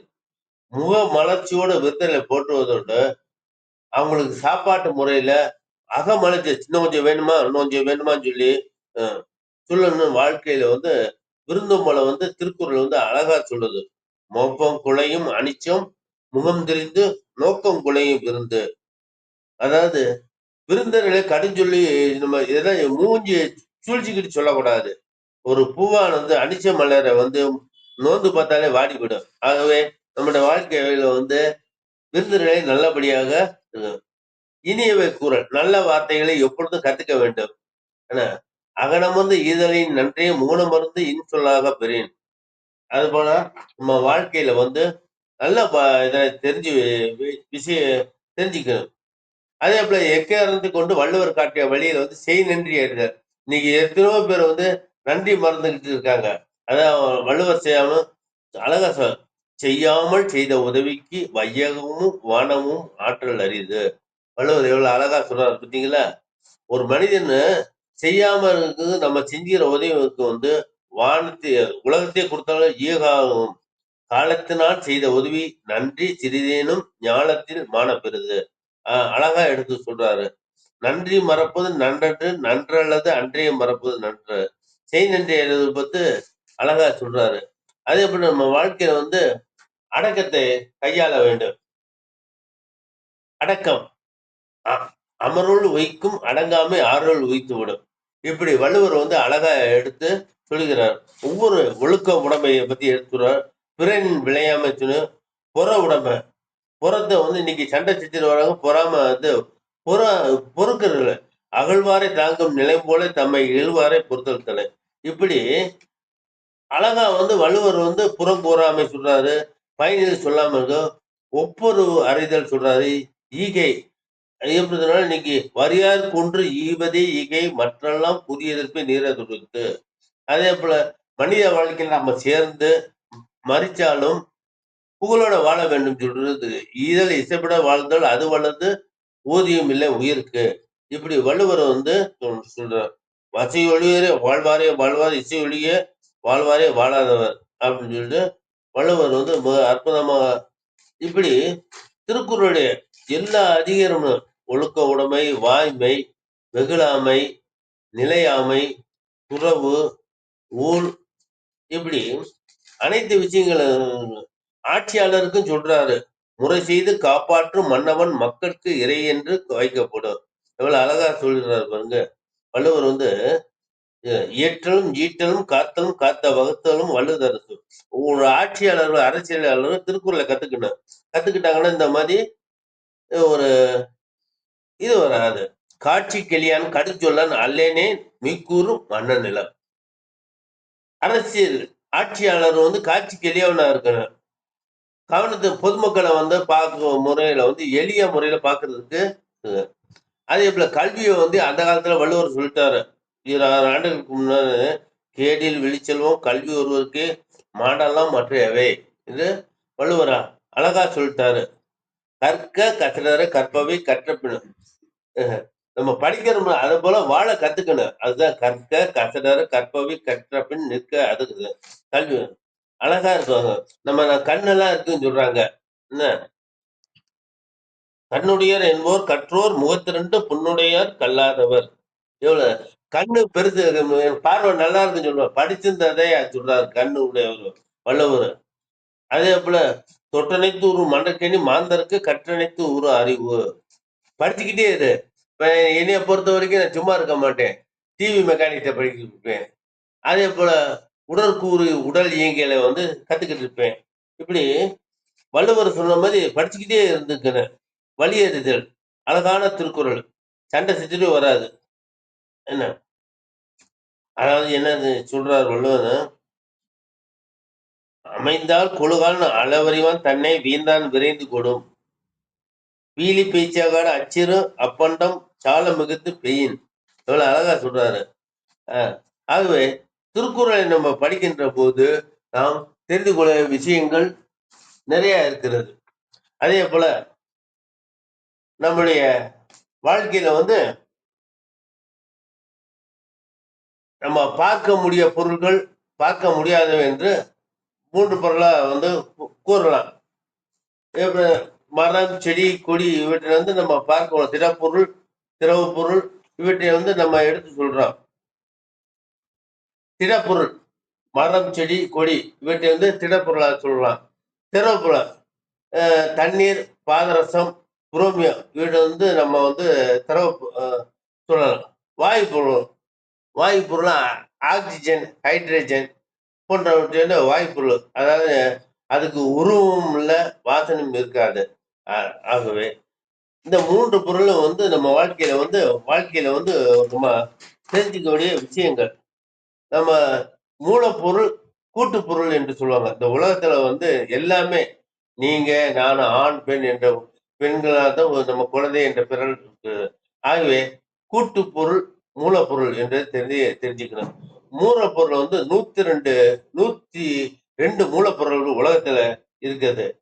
உதாரணமா hydrogen, helium, lithium, beryllium, boron, carbon, nitrogen, oxygen, chlorine, neon, sodium, magnesium, aluminium, silicon, phosphorus, sulphur, chlorine, argon, potassium, calcium, scandium, titanium, vanadium, chromium, manganese, iron, cobalt, nickel, copper, zinc, gallium, germanium, arsenic, selenium, bromine, krypton, rubidium, strontium, yttrium, zirconium, niobium, molybdenum, technetium, rhodium, palladium, silver, cadmium, indium, antimony, tin, tellurium, iodine, சுனோ, caesium, barium, lanthanum, cerium, praseodymium, neodymium, காசோடியம், terbium, dysprosium, holmium, erbium, thulium, இட்டர்பியம், லூட்டசின், கெப்னீசியம், tantalum, tungsten, rhenium, osmium, iridium, platinum, gold, mercury, gallium, lead, bismuth, beryllium, astatine, radium, francium, rhodium, actinium, thorium, protactinium, uranium, neptunium, plutonium, americium, curium, berkelium, californium, einsteinium, fermium, mendelevium, nobelium, இப்படி 108 மூலப்பொருள்கள். இந்த மூலப்பொருள்களை நம்ம தெரிஞ்சுக்கணும். மூலப்பொருட்களை பிரிக்க முடியாத பகுதி, லட்சக்கணக்கான துகள்கள் வெளியும். கடைசிய பிரிக்க முடியாத பகுதியை நம்ம அணு என்று சொல்லுகிறோம். அணு, இந்த அணுவை பிளந்தோம்னா நம்ம எப்படி பார்க்கறோம்னா புரோட்டான், எலக்ட்ரான் இந்த 2 பகுதிகள் இருக்கும். அதனாலதான் புரோட்டான் எலக்ட்ரானை பிடிச்சு இழுத்துக்கிட்டே இருக்க. மாறுபட்ட துருவங்கள் புரோட்டான் ஒன்று ஈர்க்கு தன்மை உள்ளது. ஆகிய புரோட்டான் அணுக்கள்ல புரோட்டான் எண்ணிக்கை வித்தியாசம். ஒரு குழுவா சேர்க்கும் போது லோயர்ன்னு சொல்லுவாங்க. ஒவ்வொரு குழுவும் இப்ப தங்கத்துல 79 ஒரு சிறு குழுவா சேர்ந்து அது சுற்றுப்பாதையை ஆர்பிட் சொல்லுவாங்க. இப்ப அனுபவம் தெரிஞ்சு கொள்ள வேண்டிய விஷயம். இந்த எலக்ட்ரானை ஒன்ற சக்தியை கொண்டு தள்ளப்படுது மற்றொரு இடத்துக்கு மாறி மாறி செல்வதுதான் மின்சாரம். இது நம்ம தெரிஞ்சுக்க வேண்டிய ஒரு விஷயம். ஆகவே நம்ம கண்ணால் பார்க்கக்கூடிய பொருளையும் சரி, காட்சியும் நம்ம தெரிஞ்சிக்கக்கூடிய விஷயங்களை நம்ம தெரிஞ்சுக்கிறோம். அது மட்டும் இல்ல, இன்றைக்கு நம்ம உலகத்தை நம்ம உடற்கூறு இயல், உடல் நீங்க இதை தெரிஞ்சுக்கிட்டோம்னா ஈஸியா நீங்க மருத்துவர் ஆகலாம். இன்னும் 5 வருஷம் எம்பிபிஎஸ் தான் ஆகணும் இல்ல, தமிழ்ல நீங்க எம்பிபிஎஸ் படிக்கலாம். இதே தெரிஞ்சுக்கிட்டோம்னா நீ டாக்டர்கிட்ட போகாதுக்கு முன்ன தெரிஞ்சுக்கலாம். ஒரு மாற்றங்கள், ஒரு அதாவது என்ன சொல்றோம்னா உயிரினத்துக்கு அடிப்படையாக காரணம் செல்கள் தான். பிசிக்கல் உறுப்பு மண்டலங்களை பற்றி நம்ம தெரிஞ்சுக்கொள்ள போறோம். அது எதுனா மனித உடற்கூறியலும் உடல் இயங்கியலும். கத்தரினும் மருத்துவ தாதிகள் பயிற்சி பள்ளி மாணவர்களுடைய பாடங்கள் தமிழ்ல தான் ரஷ்ய விஞ்ஞானிகள் அவங்க சொல்லி கொடுத்துருக்காங்க. அது நீங்க ஒண்ணும் இல்ல, தமிழ்ல படிச்சாலே போதும்.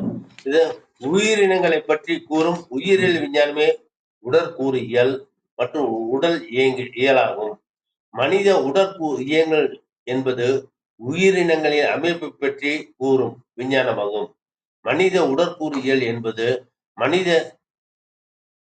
வெவ்வேறு உறுப்புள்ள அமைப்பையும் வடிவத்தையும் பற்றி கூறுவாராகும். உதாரணமா எலும்புகள், தசைகள், இருதயம் போன்றவற்றை நாம் தெரிந்துக்கலாம். உயிரினங்கள் நடைபெறும் நிகழ்ச்சிகளை பற்றி அறிவியலை நாம் உடல் இயங்கு இயல் என்கிறோம். தசைகள் எப்படி இயங்குது, இருதயம் எப்படி இயங்குது, மூளை தண்டோட உறுப்பு செயல்பட்டு தெரிஞ்சுக்கலாம். இவற்றை நம்ம தெரிஞ்சுக்கலாம். இதுக்கு நம்ம தெரிஞ்சுக்கிட்டோம்னா நம்ம இதுக்கெல்லாம் விஞ்ஞானத்தை பத்தி தெரிஞ்சுக்கும் போது நம்ம முத நம்மளுடைய ஹிப்பாக்ரடிஸ் விஞ்ஞானத்தை தெரிஞ்சுக்க. கிரேக்க நாட்டினுடைய விஞ்ஞானியாக கிமு 360 ஹிப்பாக்ரடிஸை நம்ம தெரிஞ்சுக்கணும். அதே போல கிளாடிஸ் ரோமா விஞ்ஞானியாக இவரும் கிமு 560 பிறந்தாரு. அதே போல மருத்துவத்தை திருநுழையது அவிசனா என்பது இன்றைக்கு மருத்துவ நூல்ல வச்சிருக்காங்க. அவிசனா எழுதிய உடற்கூறு இயங்கல், உடல் இயங்கு இதெல்லாம் இன்றைக்கு இருந்துகிட்டு இருக்கு. ஆகவே நம்ம மருத்துவத்தை தெரிஞ்சுக்கும் போது ஆண்ட்ரீஸ் விசாலச்சா, வில்லியம் ஹார்வி தான் 1500ல இவர் வந்து ரத்த சுழற்சியை கண்டுபிடிச்சார். ஆகவே அவரெல்லாம் நம்ம வந்து மனதில் நிக்க வச்சு நன்றி சொல்ல இவான் பாவ்லோ, செவனோ இவங்கெல்லாம் வந்து நம்ம ரஷ்யா விஞ்ஞானி. இவங்கெல்லாம் மருத்துவ கல்லூரி நிறுவி நமக்கு வந்து வழிகாட்டிக்க செஞ்சிருக்காங்க. அது மட்டுமல்ல 17ஆம் நூற்றாண்டுல வந்து உருப்பெருக்கி கண்ணாடி கண்டுபிடிச்சதுனால நம்ம உடம்புல வந்து செல்களும் நம்ம உடம்புல வந்து எப்படி செல்கள் இயங்கியது, கண்ணுக்கு தெரியாத உருவ அமைப்பு விவரங்களை உயிரினங்கள் நுண்ணிய அமைப்பு பற்றி தெரிந்து கொள்ள முடியுது உருப்பெருக்கி கண்ணாடி மூலமா.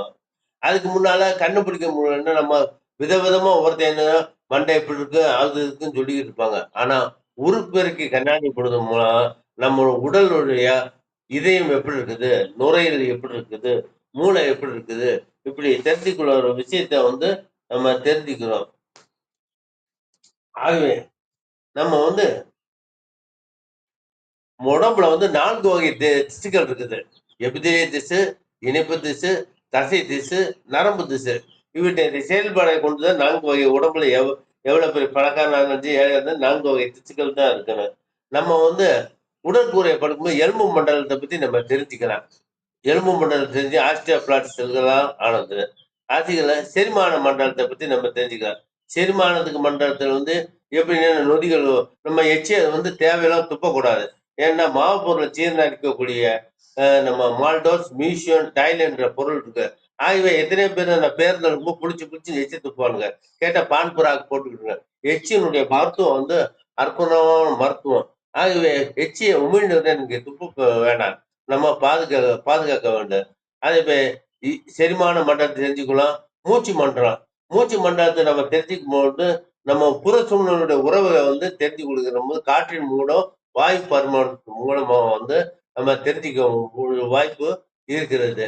இப்ப வந்து காற்று இல்லைன்னா நம்ம நுரையீரல் விருது கொடுக்கிற தன்மை கிடையாது. நுரையீரல் மண்டலத்துக்கு அடுத்தபடியாக சிறுநீரக பெருப்பொருட்கள் 150 கிராம் தான். எவ்வளவு மனிதனா 150 கிராம் தான் சிறுநீரகம் இருக்கு. பெரிய அடிக்கணங்கள், சிறிய அடிக்கணங்கள், புறணி, அகடி போன்ற அமைப்பை கொண்டிருக்கு. கழிவு பொருளை வந்து வெளியேற்றக்கூடியது சிறுநீரக மேற்பொருட்கள்.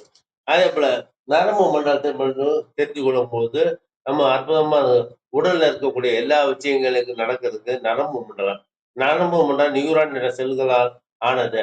அதுக்கு வந்து செல்லங்கம், கிளைகள், முடிச்சுகள் போன்றவற்றை நம்ம வந்து செயல்படுகிற நரம்பு மண்டலத்தை வந்து நம்ம தெரிஞ்சுக்கிட்டோம்னா வாழ்க்கையில வந்து பேணி ஒரு அதுக்கு நரம்பு மண்டலம் நல்லா செயல்படணும்னா போதிய ஆக்சிஜன் மற்ற உறுப்பு மண்டலத்தை கட்ட அதிகமா செல்கள் பயன்படுத்துது, ஆக்சிஜன் உபயோகப்படுத்துது.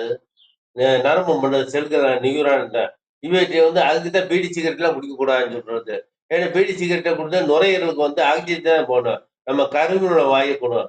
ஒரு உறுப்பு பாதிச்சா மற்ற உறுப்புகளும் பாதிக்கிறது இயற்கை. நம்ம நுரையீரல் தான் பாதிக்கணும்னு வச்சுக்க, இருதயம் பாதிக்க அதுக்கு ஆக்சிஜன் போதுனா கல்லீரல் பாதிக்காது. அதுக்கு போன்ற கல்லீரல் பாதிக்கும், சிறுகுடல் பாதிக்கும், மண்ணீர் பாதிக்கும். ஆகவே சுத்தமான ஆக்சிஜன் சம்பவத்தை பீடி சிகரெட்டை குடிக்கிறது, மதுபானங்கள் தவிர்க்கிறது, இதெல்லாம் தவிர்க்க வேண்டிய நல்ல பழக்கங்கள். தினசரி வந்து யோகா செய்யுங்கள். நல்ல அறநிறைந்த நீதி நூல்களை வந்து நீங்க கத்துக்கணும். நம்ம வந்து நீதி நூல்களை படிக்கும் போது உங்களுக்கு வந்து பல விஷயங்கள் வந்து தெரிஞ்சுக்கிறது. நம்ம அந்த காலத்துல 1வது படிக்கிற போது நீதி நூல்கள் ஔவையார் சொன்னதை வந்து ஆத்திச்சூடியெல்லாம் இப்ப எனக்கே தெரியும். அந்த காலத்துல ஆத்திச்சூடி படிக்கிறப்ப அறம் செய்ய விரும்பு, நீ எதடா விரும்புற, எம்பிபிஎஸ் படிக்கிறேன்னு சொல்ல. அந்த காலத்துல அறம் ஜெயத்தை படைக்கிறான்னு சொல்ற. 6வது இன்னைக்கு வெட்டு குத்து டெய்லி நடக்கல. வீட்டுல உப்பு இல்லைன்னு சொன்னா கரண்டியை தூக்கி அடிச்சவனு மனைவி செத்து போறான். அப்ப கோவம் தண்டனைக்கு வருது இல்லையா? 6வது சினத்தை விட்டுறாங்க. இயல்வது குரல், முடிஞ்ச அளவுக்கு தர்மங்கள் பண்ணுங்கள். அதை உனக்கு போக மீதி காசு தர்மம் செய்யுது. ஈவது விளக்கேர், பிறர் நன்மை செய்யும்போது தடுக்காத. அதான் உதவி செய்யற ஒருத்தர் ரோடு வெட்டுறான்னா உதவி செய்யறான்னு வச்சுக்க, அதை தடுக்காத. இது புறம்போக்கு இடம் அது இதுன்னு சொல்லி தடுக்காத. பிறருக்கு உதவி செய்ய இயல்வது உடையதே விளம்பு. நம்முடைய குறைகள் பெருமைகள் இதெல்லாம் பேசக்கூடாதுன்னு சொல்றாரு. ஊக்கம் வந்து கைவிடல், துணிவை கைவிடக்கூடாதுன்னு சொல்றாரு. எண்ணி இழுத்து எகுல அழகா சொல்லிட்டாரு. ஆத்திச்சூடியில போட்டார்ல, கணக்குகளையும் எழுத்துக்களை இலக்கியத்துக்கு பயன்படும் எழுத்துக்களை மறக்க கூடாது சொல்றாரு. ஏற்பது இகழ்ச்சி, அழகா சொல்லிட்டாரு. பிறர் கொடுப்பதை ஏற்கக்கூடாது, உழைச்சு சம்பாதிக்கணும். ஐயமிட்டு உண்ணு, பிறருக்கு டெய்லி வந்து ஏதாச்சும் தர்மங்கள் செஞ்சு சாப்பிட்டு அவங்க சாப்பிட்டதுக்கு அப்புறம் ஒப்புரவு ஒழுகு, அதனால சொல்றாரு. ஓதுவது ஒளி, புறஞ்சொல்லி பேசாத. அரசியல்வாதி மாதிரி இன்றைக்கு பார்த்தா புறஞ்சொல்லிட்டு தான் பேசுறேன், ஒருத்தர் குற்றச்சாட்டு சொல்லுது. ஓதுவது ஔவையாரை பின்பற்றோம்னு இந்த போது ஓதுவது ஒளியேல், அவ்வியம் பேசல், அக்கஞ்சுருகள், எவ்வளவு அழகா சொல்லிட்டாரு. அதே போல நம்ம சில விஷயங்கள் வந்து செஞ்சிக்கும் போது அறநெறி ஆத்திச்சூடி எல்லாம் படிக்கிறேன். கொன்றை வேந்தர், கொற்கை வேந்தர் இவற்றையெல்லாம் நம்ம படிக்கின்ற போது நமக்கு வந்து உலக நீதி புராணத்துக்கு சொல்றோம். ஓதாமல் ஒரு நாளும் இருக்க வேண்டாம், ஒருவரையும் பொல்லாங்க சொல்ல வேண்டாம், மாதாவை ஒரு நாளும் மறக்க வேண்டாம், வஞ்சனைகள் செய்வோரோடு இணங்க வேண்டாம், போகாத இடத்திலேயே போக வேண்டாம், போக விட்டு புறஞ்சொல்லி திருப்ப வேண்டாம். உலக நீதி புராணத்தை உலக நீதியில வந்து அழகா சொல்றாரு. நீ இங்கிலீஷ்ல நம்ம படிக்க வேண்டிய இதே ஒரு இது, நெஞ்சார பொய்தன்னை சொல்ல வேண்டாம், நிலையில்லா காரியத்தை நிறுத்த வேண்டாம், நஞ்சுடன் ஒரு நாளும் பழக வேண்டாம், நல் இணக்கம் எல்லாரோடும் இணங்க வேண்டாம், அஞ்சாமல் தனியே வழியே போக வேண்டாம், அடுத்தவரை ஒரு நாளும் கெடுக்க வேண்டாம். எவ்வளவு அழகா மனமோனம் போக்கெல்லாம் போக வேண்டாம், மாற்றானே உறவு என்று நம்ப வேண்டாம், தனம் தேடி உண்ணாமல் புதைக்க வேண்டாம், தருமத்தை ஒரு நாளும் கெடுக்க வேண்டாம், சினம் தேடி அல்லலையும் தேட வேண்டாம், சினைந்து இருந்தால் வாச வழி சேர வேண்டாம், மனம் தேட குறவருடன் வள்ளிப்பங்கள் மயிலேறு பெருமான வாழ்த்து நெஞ்சுமா. எவ்வளவு அறநெறிகள் வந்து எப்படி சொல்றாங்க பாருங்க. அதே போல வெற்றி பெருக்கில வந்து அழகா சொல்ற, எழுத்து அறிவித்தவன் இறைவன் ஆகும், கல்விக்கு அழகு கசடார மொழிதல், வேதியருக்கு அழகு வேதமும் ஒழுக்கமும், மன்னவருக்கு அழகு செங்கோல் முறையே, உழவருக்கு அழகு இங்கு உழுது ஊன் உழும்பு, மந்திரிக்கு அழகு வரும் பொருள் உரைத்தல், தந்திரிக்கு அழகு தவறுகள் உரைத்தல். இப்படி அழகா வந்து நமக்கு நீதி நூல்கள் போய்க்கு, நீதி நூல்கள் தினசரி படிப்போம், திருக்குறளை வழி கிடப்போம்,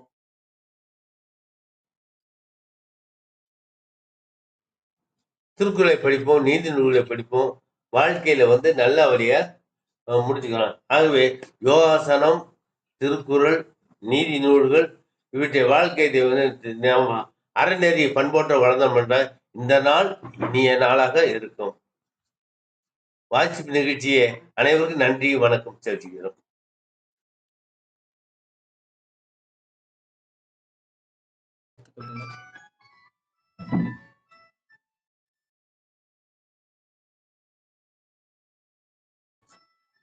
என்னுடைய வாட்ஸ்அப் நேசிப்போன் நிகழ்ச்சியில் எனக்கு கருத்துக்கள் தெரிவிக்கும் போது தங்களுடைய மேலான கருத்துக்களை எனக்கு தெரிவிக்குமாறு அன்புடன் வேண்டுகிறேன்.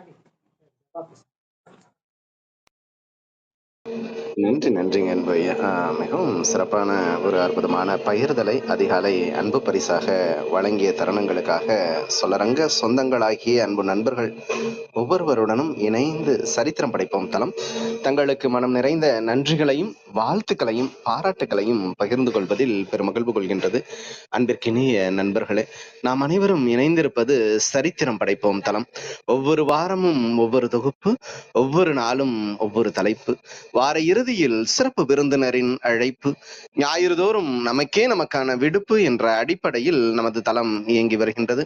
அவ்வரிசையில் இந்த வாரம் முழுக்க நாம் ஒளி என்ற ஒரு தொகுப்பின் கீழ் நமது சீர்மை மிகு சிந்தனையாளர்கள் வாயிலாக நமது அவையினை அலங்கரித்தோம். சிறப்புரை வாயிலாக இன்று ஒளி தொகுப்பின் சிறப்பு விருந்தினராக நம்மிடையே பங்கேற்றிருப்பவர் காந்திய சிந்தனையாளர், பேருந்து நடத்துனர் மற்றும் பரிசோதகராக இருந்த அன்பு ஐயா திண்டுக்கல் ஜெயசீலன் அவர்கள். அவருடைய வாழ்வியல் அனுபவங்களை நிறைய திருக்குறளை மேற்கோள் காட்டி இன்னும் ஒவ்வொரு விடயங்களிலும் தமது வாழ்க்கை முறை எவ்வாறு இருந்தது, வாசிப்பு அனுபவங்கள் எவ்வாறு இருந்தது, வாழ்வியல் அனுபவங்கள் எவ்வாறு இருந்தது, சித்த மருத்துவம் சார்ந்த பகிர்தல்கள், தியானம் சார்ந்த, யோகா சார்ந்த பகிர்தல்கள் என்று நிறைய விடயங்களை இன்று நம்மிடையே பகிர்ந்து கொண்டார். அன்பு சகோதரர் அவர்களை நமது தளத்திற்கு அறிமுகப்படுத்திய அன்பு சகோதரர் அருள் சேவியர் அவர்களுக்கும் திண்டுக்கல் சுரதா ஐயா அவர்களுக்கும் மனம் நிறைந்த நன்றிகளையும் வாழ்த்துக்களையும் பாராட்டுகளையும் சரித்திரம் படைப்போம் தளம் பகிர்ந்து கொள்வதில் பெரும் மகிழ்வு கொள்கின்றது. இப்பொழுது அன்பு ஐயா அவர்களுடைய நேர்காணல் நிகழ்விற்குள் நாம் பயணிக்க இருக்கின்றோம். இனிய வணக்கங்கள் ஐயா. பேருந்து நடத்துனராக தாங்கள் பயணித்த அனுபவத்தில் அந்த காந்திய சிந்தனை உடையவர்களுக்கான இடமளிப்பது, பெரியோர்கள் கர்ப்பிணி பெண்களுக்கான இடமளிப்பது குறித்த பகிர்தல்களை எங்களோடு பகிர்ந்து கொள்ளுங்கள். நன்றி.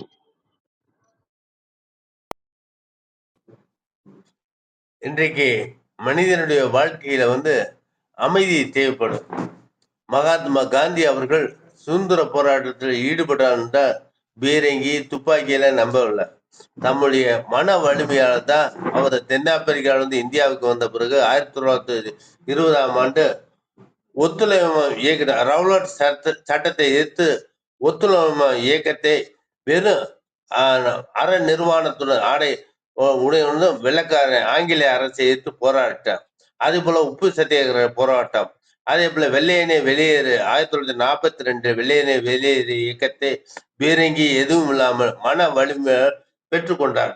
ஆகவே நம்முடைய பயணம் இப்படிப்பட்ட தியாகியில நம்ம மன வலிமை தெரிஞ்சுக்கிட்டு பயணம் செய்தால், வண்டியில் பயணம் டிக்கெட் போடுவதா இருக்கட்டும், கடினமான பணியை கூட எளிமையாக இருக்கும், மன வலிமை பெறும்.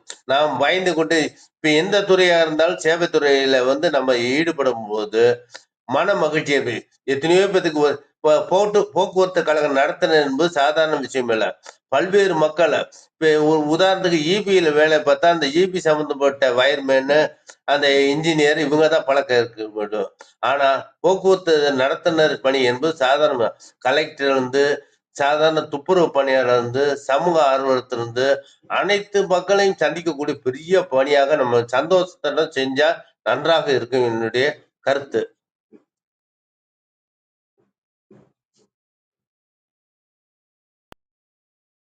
நன்றிங்கய்யா. உங்களது சிறு வயதில் புத்தகம் வாசிக்கும் பழக்கங்கள் உங்களிடம் இருந்ததா? எவ்வாறு அந்த திண்டுக்கல் பகுதிகளில் உங்களது வாசிப்பு அனுபவம் இருந்தது? இது சார்ந்த பகிர்தல்களை எங்களோடு பகிர்ந்து கொள்ளுங்கள். நன்றி. நான் வாசிப்பு படிப்பு 5 வயதிலே எனக்கு பத்திரிகை வாசிப்பு படிக்க எனக்கு பழக்கம் ஏற்படுது. தினத்தந்தி சிந்துபாத்து கதை, காலையில எழுந்து சிந்துபாத்து கதையை படிக்க ஓடுவோம். பக்கத்துல பார்பர் கடை இருக்கு, அதில் தான் தினத்தந்தி வாங்கி வச்சிருப்பாங்க. நீங்க உங்கள்கிட்ட பேசும்போது சின்ன வயசுல ஏற்பட்ட ஞாபகம் வருது எனக்கு. 5 வயதுல இருந்து தினத்தந்தி நாளிதழ் படிச்சுக்கிட்டு இருப்பாங்க. தந்தி இதை சிந்துபாத் கன்னித்தீவை படிக்கிற வாய்ப்பு. அதுக்கப்புறம் அதுல வர்ற சூரத்தை தம்பி நாங்க படிக்கின்ற போது கொஞ்சம் பெரியவங்க படிச்சு காமிடான்னு சொல்லுவாங்க. அப்ப நமக்கு சந்தோஷம். மேடை பேச்சு மாதிரி அது வெட்டு குத்து நடந்ததெல்லாம் சொல்லும்போது வெட்டின மாதிரி குத்துற மாதிரி தினத்தந்தி நாளிதழ் அடிக்கடி நான் எங்க ஏரியாவில் தினத்தந்தி நாளிதழ் தான் வரும். அப்போ தினத்தந்தியை பத்தி நம்ம வாசிப்பு பார்க்கும் போது அதுக்கப்புறம் திருக்குறள் படிக்கிற பக்கத்துல மைய நூலகம் இருந்தது நாவல் நகர் கிளையில. அங்க போய் எல்லா பத்திரிகையும் படிக்கிற வாய்ப்பு. அது மட்டும் திருக்குறள் போன்ற புத்தகங்களை படிக்கிற வாய்ப்பு. பொறுமை, நிதானம், அன்பு. சித்த வைத்தியத்தையும் படிக்கிற நூல் இருக்கும். சித்த வைத்தியர் எப்படி படிக்கிறது அப்படின்னு சொல்லிட்டு அப்ப இந்த ஆர்வம் தான் எனக்கு மதுரையில பரம்பரை சித்த வைத்திய சங்கத்துல உறுப்பினர் ஆக்கி அங்க சொல்லி கொடுத்தாங்க பரம்பரை சித்த வைத்தியம். காந்தி மிஷன் யோகா பயிற்சி சொல்லி கொடுத்தாங்க. என்னுடைய வாழ்க்கையில அனுபவங்கள் படிப்பு ஆர்வத்தை சின்ன வயசுல தினத்தந்தி நாளிதழ் ஏற்படுத்தி கொடுத்தது. நல்லதுங்கய்யா. நன்றி நன்றி. அன்று ஓய்வூதிய திட்டம் இராணுவ வீரர்களின் இல்லத்திற்கு இல்லாத சூழலில் 10 பெண்களுக்கான அந்த ஓய்வூதிய திட்டத்தை தாங்கள் பெற்று தந்த அனுபவங்களை குறித்து எங்களோடு பகிர்ந்து கொள்ளுங்கள். நன்றி. ஐயா, மதுரையிலே செவனிய வண்டியில ஓடிக்கிட்டு இருந்தேன். அப்புறம் கேப்ரன் ஸ்கூல்னு ஒன்று வரேன். அங்க ராணுவ வீரருடைய இயக்குனர் முன்னாள் ராணுவ நல இயக்குனர் சாமிநாதனுடைய மகள் ஆசிரியர் விழா பார்ப்பாங்க. நாங்கள் அந்த மாதா பிதா குரு தெய்வம் என்று சொல்லி அவங்கள அந்த இடத்த இறக்கி விடுவோம், ஏத்துக்குவோம்.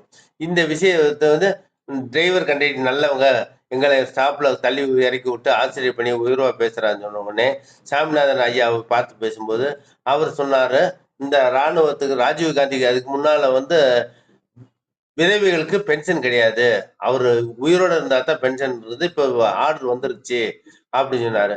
இதை எங்க ஏரியா திண்டுக்கல் சொல்லி ஒரு 15 பேத்துக்கு எங்க அம்மா உட்பட முன்னாள் ராணுவம், எங்க அப்பா ராணுவத்துல சுபிதார் மேஜரா இருந்தாரு. பின்னால் பிளாட்ஃபார்ம் இன்ஸ்பெக்டர் திண்டுக்கல்ல இருந்தாரு. இந்த அனுபவங்கள் மூலம் பஸ்ஸில் வந்த ஒரு பயணத்தின் மூலமும் ஒரு 10, 20 பேத்துக்கு பென்ஷன் வாங்கி குடுக்குற வாய்ப்பு கிடைச்சது. ஆனா இந்த காலத்துல வந்து முன்னாள் ராணுவ நலச்சங்க 5 பைசா கூட இல்லாம எல்லாத்தையும் இனிய முகத்தோட உட்கார வச்சு, எங்களுடைய கடமைம்மா நீங்களாம் அவங்க வீட்டுக்காரரா ராணுவத்துல பணிபுரிஞ்சு இந்த தேசத்தை பாதுகாத்துருக்காங்க. உட்கார சொல்லி மரியாதை செஞ்சு கொடுத்தாங்க. ஆகவே முன்னாள் ராணுவ நலச்சங்கத்துக்கு நன்றி சொல்ல கடமைப்பட்டிருக்கோம். நன்றிங்க அன்பையா. மிகவும் சிறப்பான பகிர்தல். உங்களது பேருந்தில் பயணிப்பவர்களுக்கு அந்த இருக்கை கொடுப்பது மற்றும் அந்த கல்லூரி மாணவர்களை உற்சாகப்படுத்தி அவர்கள் பெயர்களை குறிப்பிடுவது, கல்லூரி பெயர்களை குறிப்பிடுவது, இந்த அனுபவங்கள் சார்ந்த பகிர்தல்களை எங்களோடு பகிர்ந்து கொள்ளுங்கள். நன்றி. பயங்கரமான கூட்டமா இருக்கும். தீபாவளி நேரம், பொங்கல் தீரம், மற்ற நேரத்துல கூட்டம் நிறைய இருக்கும். என்னைய பார்த்த உடனே வந்து பெண்களா இருக்கட்டும், முதியோர்களா இருக்கட்டும், வயசானவங்களும் ஏறிடுவாங்க. உடனே அவங்க நிற்கிறத பார்த்த உடனே நான் வந்து தியாகிகளா வருவாங்க. அந்த மாணவர்கள் மத்தியில பேசுவேன். என்ன அவங்க என்ன சுதந்திர போராட்டம் ஐயாலாம் சுதந்திர போராட்டத்தில் ஈடுபடலைன்னா இன்னைக்கு வெள்ளைக்கார கண்டக்டர் தான் இருப்பாங்க. உங்கள்கிட்ட வந்து பேசுறதுக்கு முடியாம திணறுவாங்க. ஆனா இன்னைக்கு நம்மலாம் வந்து ஐயா போன்ற சுதந்திர போராட்ட தியாகிகள் வந்து வாங்கி கொடுத்தனால தான் நம்ம சுதந்திரமா பேச முடியுது. ஆகவே ஐயா நிப்பாட்டலாமா மாணவர் மத்தியில உடனே மாணவர் வந்து ஐயா நிப்பாட்டக்கூடாதுன்னு சொல்லி மாணவர்கள் வந்து சொல்லுவானுங்க. அப்ப ஐயாவுக்கு இடம் கூடாதுன்னு எந்த ஸ்கூல் மாணவர்கள் உங்களோட மத்தியில வந்து சென்ட் மேரிஸ் இருக்காங்க, டட்லி ஸ்கூல், நேருஜி ஸ்கூல் போன மாணவர்கள்லாம் வந்திருக்காங்க. எந்த மாணவர்கள் உங்களுக்கு இடம் கொடுப்பாங்க பார்க்கலாம்னு உடனே மாணவர்கள் எல்லாரும் நானே இடம் தரேன், நேருஜி ஸ்கூல், சென்ட் மேரிஸ் இடம் கொடுக்குறீங்க அப்படின்னு இடம் கொடுப்பானுங்க. உடனே சொல்லுவேன் நல்லா ஒழுக்கத்துக்கு பேணி காக்கக்கூடியது சென்ட் மேரிஸ், அந்த மாணவர் உடனே இடத்த கொடுத்தாரு அப்படின்னு. ஒண்ணு மாணவர்கள் நானும் தானே இடம் கொடுக்குறது, அனைவரும் இடம் கொடுக்க முன் வந்தவருக்கு நன்றி அப்படின்னு மன மகிழ்ச்சியோட சந்தோஷம் அவங்கள உட்கார வச்சேன். கற்பிணி பெண்களுக்கு அதே போலதான் பெண்கள் மத்தியில் எந்த மாணவி இடம் கொடுக்குறான்னு பார்க்கலாம்னு சொன்னோடனே ஐயா நான் இடம் கொடுக்குறேன்னு சொல்லி மாணவிகள் முன் வருவாங்க. எந்த அவர்லேடி கான்வென்ட்டுங்கய்யா அப்படின்னு சொன்னேன். மற்ற சென்ட் ஜோசப் கான்வென்ட் நாங்களும் தானே இடம் கொடுக்கோன்னு சொல்லுவாங்க மாணவி. வெரி குட், நல்ல பயணிகள்னு சொல்லிட்டு பெண்களை உட்கார வச்சுக்கிட்டு இந்த மாதிரி சந்தோஷமா செயல்களை வந்து மாணவர் மத்தியில் வந்து சொல்லும்போது எனக்கு ஒரு சந்தோஷம். அவங்களும் ஐயா போயிட்டு வரேன்னு சொல்லிட்டு போவாங்க. அது ஒரு நம்பிக்கை. நான் இருந்தா ஊனமுற்றவர்களும் சரி யாரா இருந்தாலும் சரி இது சட்டத்தின் அன்பால சாதிக்கும் என்பதை இந்த போக்குவரத்து பணியின் போது தெரிஞ்சுக்கிட்டது. நல்லதுங்கய்யா. நன்றி. மன வலிமை ஒன்றே மகத்தானது என்று காந்திய சிந்தனைகள் வாயிலாக அறிந்து கொண்டீர்கள். அதை உங்கள் வாழ்க்கையில் நடைமுறைப்படுத்தியதுண்டா? இந்த மன வலிமை உங்களுக்கு கொடுத்த மிக பரிசாக எதை கருதுகின்றீர்கள்? மக்களுக்கு சேவை புரியலாம் என்றது மன வலிமை இருந்தால் மக்களுக்கு சேவை புரியலாம். எந்த ஒரு மோதிரமோ செயினோ வாட்சியோ பெரிய ஆடம்பரத்தோட போவதை காட்டில நம்மளுடைய மன வலிமையோடு ஒரு அதிகாரி இன்றைக்கு கூட மாவட்ட ஆட்சித்தலைவர் செஞ்சிலுவை சங்கத்தை நிகழ்ச்சி நடந்த போது மேல மட்டும்தான் எல்லாம் உட்காந்துருந்தாங்க. கீழே வரும்போது செஞ்சிலுவை சங்கத்தை காந்தி மன்ற இயக்க தலைவர் சொன்ன உடனே ஐயா வாங்கன்னு சொல்லிட்டு போட்டோ எடுத்து கொடுத்தாரு. பத்திரிகையில வந்துருச்சு என்னுடைய போட்டோ. காந்தி மன்ற செயலாளர் மாலை மலர் தென்திண்டியில வந்து மாலை காந்தி மன்ற செயலாளரும் செஞ்சிலுவை சங்கத்தில் மாவட்ட நிர்வாக குழு உறுப்பினர் ஜெயசீலன் கலந்து கொண்டாருன்னு சொன்னேன். எனக்கு ஒரு சந்தோஷம். மன வலிமை தான். எத்தனையோ பேர் இருந்தாங்க, 300 பேர் பெரிய கூட்டமா இருந்துச்சு. அந்த இடத்துல மன வலிமை சின்ன ஒரு நிகழ்ச்சி. அந்த நிகழ்ச்சி மூலம் எனக்கும் சரவண ஐயா மாவட்ட ஆட்சியர்களுக்கும் ஒரு பழக்கம் ஏற்பட்ட வாய்ப்பு கிடைத்தது. நல்லதுங்கய்யா. சிறப்பான பதில்கள். எங்களோடு போதிய நேரத்தை இன்று ஒதுக்கி உங்களுடைய வாழ்வியல் அனுபவங்களை கடந்த 70 ஆண்டுகளாக உங்களது வாழ்க்கையில் நிறைய நல்ல விடயங்களை பின்பற்றி வருகின்றீர்கள். பின்பற்றுவதோடு நிறுத்திவிடாமல் அதை மற்றவர்களுக்கு தெரியப்படுத்துவது, இன்னும் உங்களுடன் பயணித்த சக பயணிகளை அன்போடும் நட்போடும் ஒரு இணக்கமான சூழலோடும் ஒவ்வொருவருடன் நடந்து கொள்வது என்று வாழ்வியலில் ஒரு முன் உதாரணமான ஒரு வாழ்க்கையினை மேற்கொண்டு வருகின்றீர்கள். அதற்கு சரித்திரம் படைப்போம் தளம் மனம் நிறைந்த நன்றிகளையும் வாழ்த்துக்களையும் பாராட்டுகளையும் பகிர்ந்து கொள்கின்றோம். மேலும் காந்திய சிந்தனைவாதியாக அதை திண்டுக்கல் பகுதிகளில் எடுத்து செல்லக்கூடிய மாண்பிற்காகவும் எங்களது வாழ்த்துக்களை பகிர்ந்து கொள்கின்றோம். உங்களது மக்கள் சார்ந்த பணிகள் மன வலிமையுடன் சிறப்பான வகையில் செயல்படுவதற்கான வாழ்த்துக்களையும் இந்த தருணத்தில் மீண்டும் ஒரு முறை பகிர்ந்து கொள்கின்றோம். இப்பொழுது நிகழ்வின் நெறியாளுமையை தொடர அன்பு தோழர் கற்பகவள்ளி அவர்களை அன்புடன் அழைக்கின்றோம். நன்றி. அனைவருக்கும் வணக்கம். இன்றைக்கு ஐயா அவர்கள் நிறைய கருத்துக்கள் பகிர்ந்துக்கிட்டாரு. அந்த கருத்துக்கள் அப்படிங்கிறது சொல்றது சுலபமா இருக்கும். ஆனா அத வாழ்க்கையில பின்பற்றுறது அப்படிங்கிறது மிகப்பெரிய விஷயம். அத ஐயா இன்னைக்கு வரைக்கும் பின்பற்றி உடல் நலமாக இருக்கட்டும், மனநலமா இருக்கட்டும் சரியா வச்சுக்கிட்டு, அதோட சமுதாயத்துல யார் யாருக்கு என்னென்ன செய்யணும் அப்படிங்கிறத தன்னால இயன்ற ஒரு பயணத்துல இருக்க ஒரு இடம் கொடுக்கணும்னா கூட அத கொடுக்கறதும் சரி, அதோட சரி மற்றவங்கள கொடுக்க வைக்கிறது. இப்படி ஒவ்வொரு விஷயங்களிலுமே தான் சொல்ற கருத்துக்களை எல்லாம் பின்பற்றி, சமுதாயத்துல இருக்கவங்களும் பின்பற்றணும் அப்படிங்கிற அளவுல ஐயா அவர்கள் இன்றைக்கு வாழ்ந்துட்டு வராங்க. அந்த ஒரு அருமையான ஒரு வாழ்க்கை பயணத்த நம்ம கூட பகிர்ந்துகிட்டதும் ரொம்ப சிறப்பா இருந்ததுங்க ஐயா. எந்த அளவுக்கு நமக்கு இந்த யோகாவாக இருக்கட்டும், இதெல்லாமே திருக்குறளையும் பகிர்ந்துகிட்டாரு. அந்த வழியில நடந்துக்கிறதையும் பகிர்ந்துகிட்டாரு. இது எல்லாமே எந்த அளவுக்கு நம்ம பின்பற்றிட்டு வரதுனால என்னென்ன பயன்கள் இருக்கும், எந்த அளவுக்கு ஆரோக்கியமாக வாழலாம், இந்த சமுதாயத்துக்கு நம்மளால என்ன செய்ய முடியும், இதெல்லாமே ரொம்ப அழகா ஐயா அவர்கள் பகிர்ந்துகிட்டாங்க. மிக்க நன்றிங்க ஐயா. விஜயகுமாரி அம்மா வணக்கம், நீங்க பேசலாம். நன்றிகள் அம்மா. வாழ்க வையகம், வாழ்க வையகம், வாழ்க வளமுடன். குருவாழ்க, குருவே துணை. சரித்திரம் படைப்போம் தளத்திற்கு நன்றி. அதை எடுத்து தினந்தோறும் சரித்திரம் படைத்து கொண்டிருக்கும் அனைத்து அன்பு உள்ளங்களுக்கும் என் மனமார்ந்த வாழ்த்துக்கள். வாங்க வாழ்த்தும் பயனுக்கு போயிடலாம். கண்களை மூடி அமைதியா உட்காந்துக்குவோம். நாம் அமர்ந்துள்ள இந்த இடம் முழுவதும் நல்ல தூய தெய்வீக ஆற்றலே நிரம்பின அருட்பேராற்றல் உடலிலே உயிரிலே அலை அலையாக பாய்ந்து நிரம்புவதை உணர்கிறோம். அன்னைக்கு வணக்கம், தந்தைக்கு வணக்கம், அருள்நிறை ஆசான் வேதாத்திரி மகரிஷி அவர்களுக்கு வணக்கம். குரு வாழ்க, குருவே துணை. அருள் பேராற்றல் இரவும் பகலும் எல்லா நேரங்களிலும் எல்லா இடங்களிலும் எல்லா தொழில்களிலும் உறுதுணையாகவும் பாதுகாப்பாகவும் வழிநடத்தியாகவும் அமையுமாக. வாழ்க வளமுடன், வாழ்க வளமுடன், வாழ்க வளமுடன்.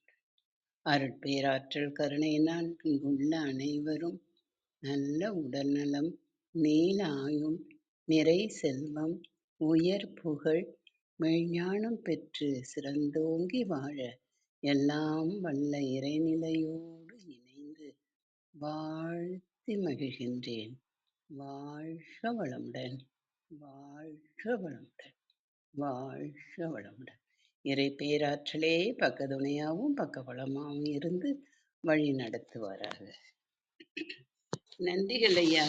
ஐயா இன்னைக்கு சிறப்பு விருந்தினர் திண்டுக்கல் ஜெயசீலன் ஐயா, அவங்களுக்கு நன்றிகள் ஐயா. நீங்க ஐயா அவர்கள் ஆசன பயிற்சி செய்வது, அதனுடைய அர்த்த உள் பொருள்கள் அழகாக எடுத்து கூறினார்கள். நன்றிகள் ஐயா. இந்த பயிற்சி செய்தால் நாம் நோயின்றி வாழலாம் என்று அதை அனுபவித்து கூறினார்கள்.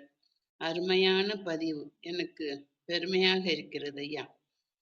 நாம் முடிந்த பல விஷயங்களை, மறந்த பல விஷயங்களை புதுப்பித்து இருக்கிறார்கள். எப்படின்னா, அந்த காலத்துல காய்கறி, பழங்கள், கீரை வகைகள், பழையது சாப்பிட 10 வெங்காயம் 3 பச்சை மிளகாய். நானும் பழையது சாப்பிட்றேங்க ஐயா. நான் ஒரு 4 வெங்காயம் தான் எடுத்துக்குவேன். அப்போ 10 சாப்பிடலான்னு முடிவு பண்ணிட்டேன். சாப்பிட்டால் உடலுக்கு நல்லது என்றார்கள். நரம்பு மண்டலம் நல்ல இயக்கம் பெறும் அப்படின்னு அதுக்கு ஒரு சில உதாரணம்லாம் கொடுத்தாங்க. பெற்றோரை வணங்க வேண்டும். அருமையான கருத்து ஐயா. இப்ப எல்லாம் குழந்தைங்க ரொம்ப எப்படின்னா, பெற்றோர்கள் அவங்கள ஹாஸ்டல்ல அங்கங்க அவங்கள பிரிச்சு இவங்க வேலை பளுனால வாழ்ந்துட்டு இருக்காங்க. இந்த முதுமையில வந்து இந்த குழந்தைங்க இந்த பிரிவினையோட தான் இருக்கிறாங்க. அதை வந்து நம்ம தவிர்க்கணும். குழந்தைங்கள நம்ம கூட வச்சு படிக்க பழகணும். பெற்றோரை நான் எப்பயுமே பெற்றோரை வணங்கி வந்த நல்ல நம்ம பெற்றோரா இருக்கிற நம்ம நல்லதையே செய்துட்டு இருக்கோம்னு வச்சுக்கிங்களேன். நம்ம குழந்தைங்க எதிர்காலத்துல நல்லா வருவாங்க. இது உண்மையான கருத்துங்க ஐயா. திருக்குறள் நிறைய எடுத்து கூறி அதுக்கு அர்த்தங்கள் சொன்னார்கள். ரொம்ப அருமையா இருந்ததுங்க ஐயா. அப்புறம் 108 மூலப்பொருட்கள் கூறினீர்கள். நன்றிகள் ஐயா. இந்த பொருள்லாம் எங்களுக்கு எல்லாம் எதுவுமே தெரியாது.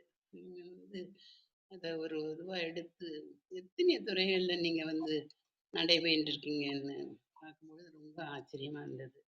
ஆத்திச்சூடி அருமையாக கூறினீர்கள் ஐயா. அந்த காலத்து அந்த இந்த காலை வேளையில சொல்லி எங்களை மகிழ்வித்தீர்கள். ரொம்ப நன்றிகள் ஐயா.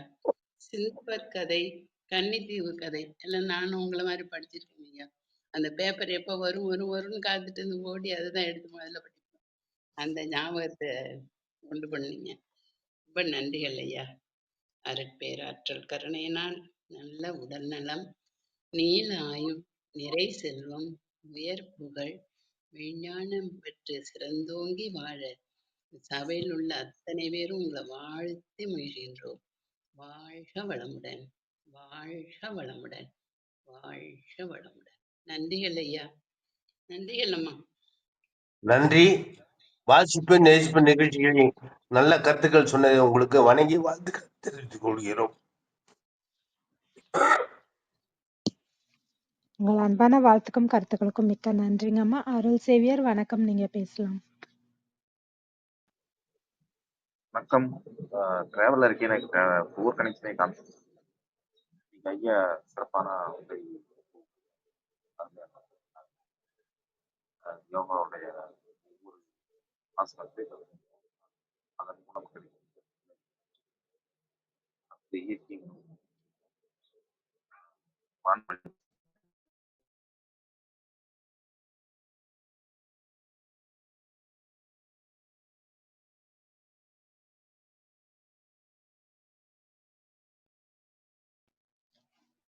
நீங்க பேசுறது சரியா கேட்கல. கொஞ்சம் நேரம் கழிச்சு கூட பகிர முயற்சி பண்ணுங்க.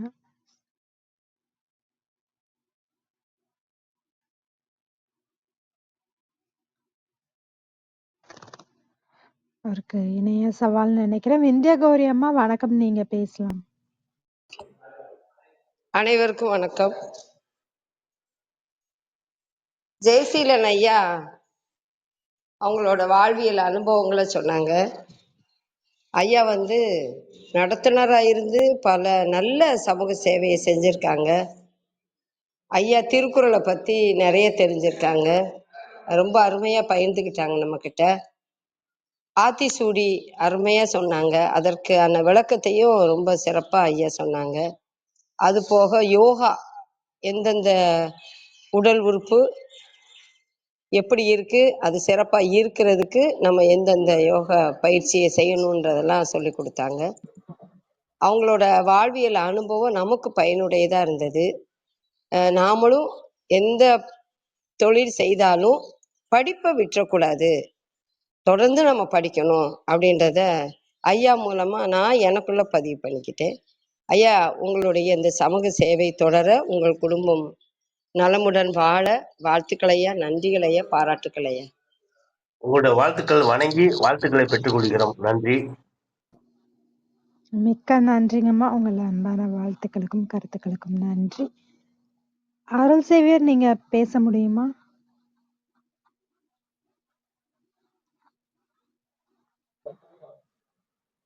ஒன்றும் பேசல, கேட்கலையா? இல்ல கேட்கல. முதல்ல கொஞ்சம் தான் கேட்டதுக்கு அப்புறம் சுத்தமா கேட்கல. நான் பேசுறது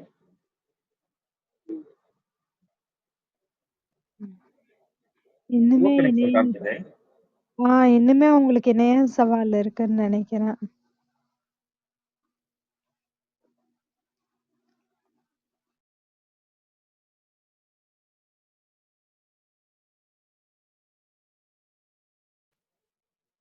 இப்ப கேக்குதுங்களா? இப்போ கேக்குது, பேசுங்க. இல்ல நான் ஒரு 10 நிமிஷம் 5 நிமிஷம் பேசினேன். எதுவுமே கேட்கலையா?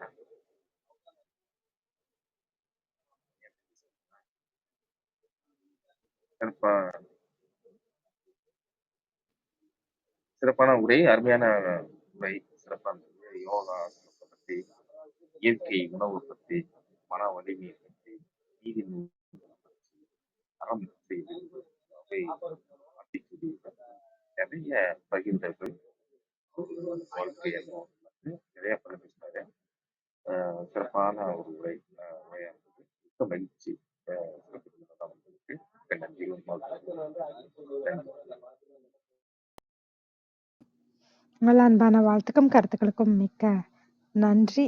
நம்ம அவைக்கு கிறிஸ்டோபர் ஐயா அவர்களை அறிமுகப்படுத்தியதற்கும் மனமாற நன்றி தெரிவித்துக் கொள்கிறோம். வேறு யாருக்காவது கருத்துக்கள் இருந்தால் பகிரலாம். நன்றி அனைவருக்கும். ஐயா, உங்கள் ஏற்புரைக்கான நேரம், உங்கள் நிறைவு கருத்துக்கள் நீங்க பகிர்ந்துக்கலாம்.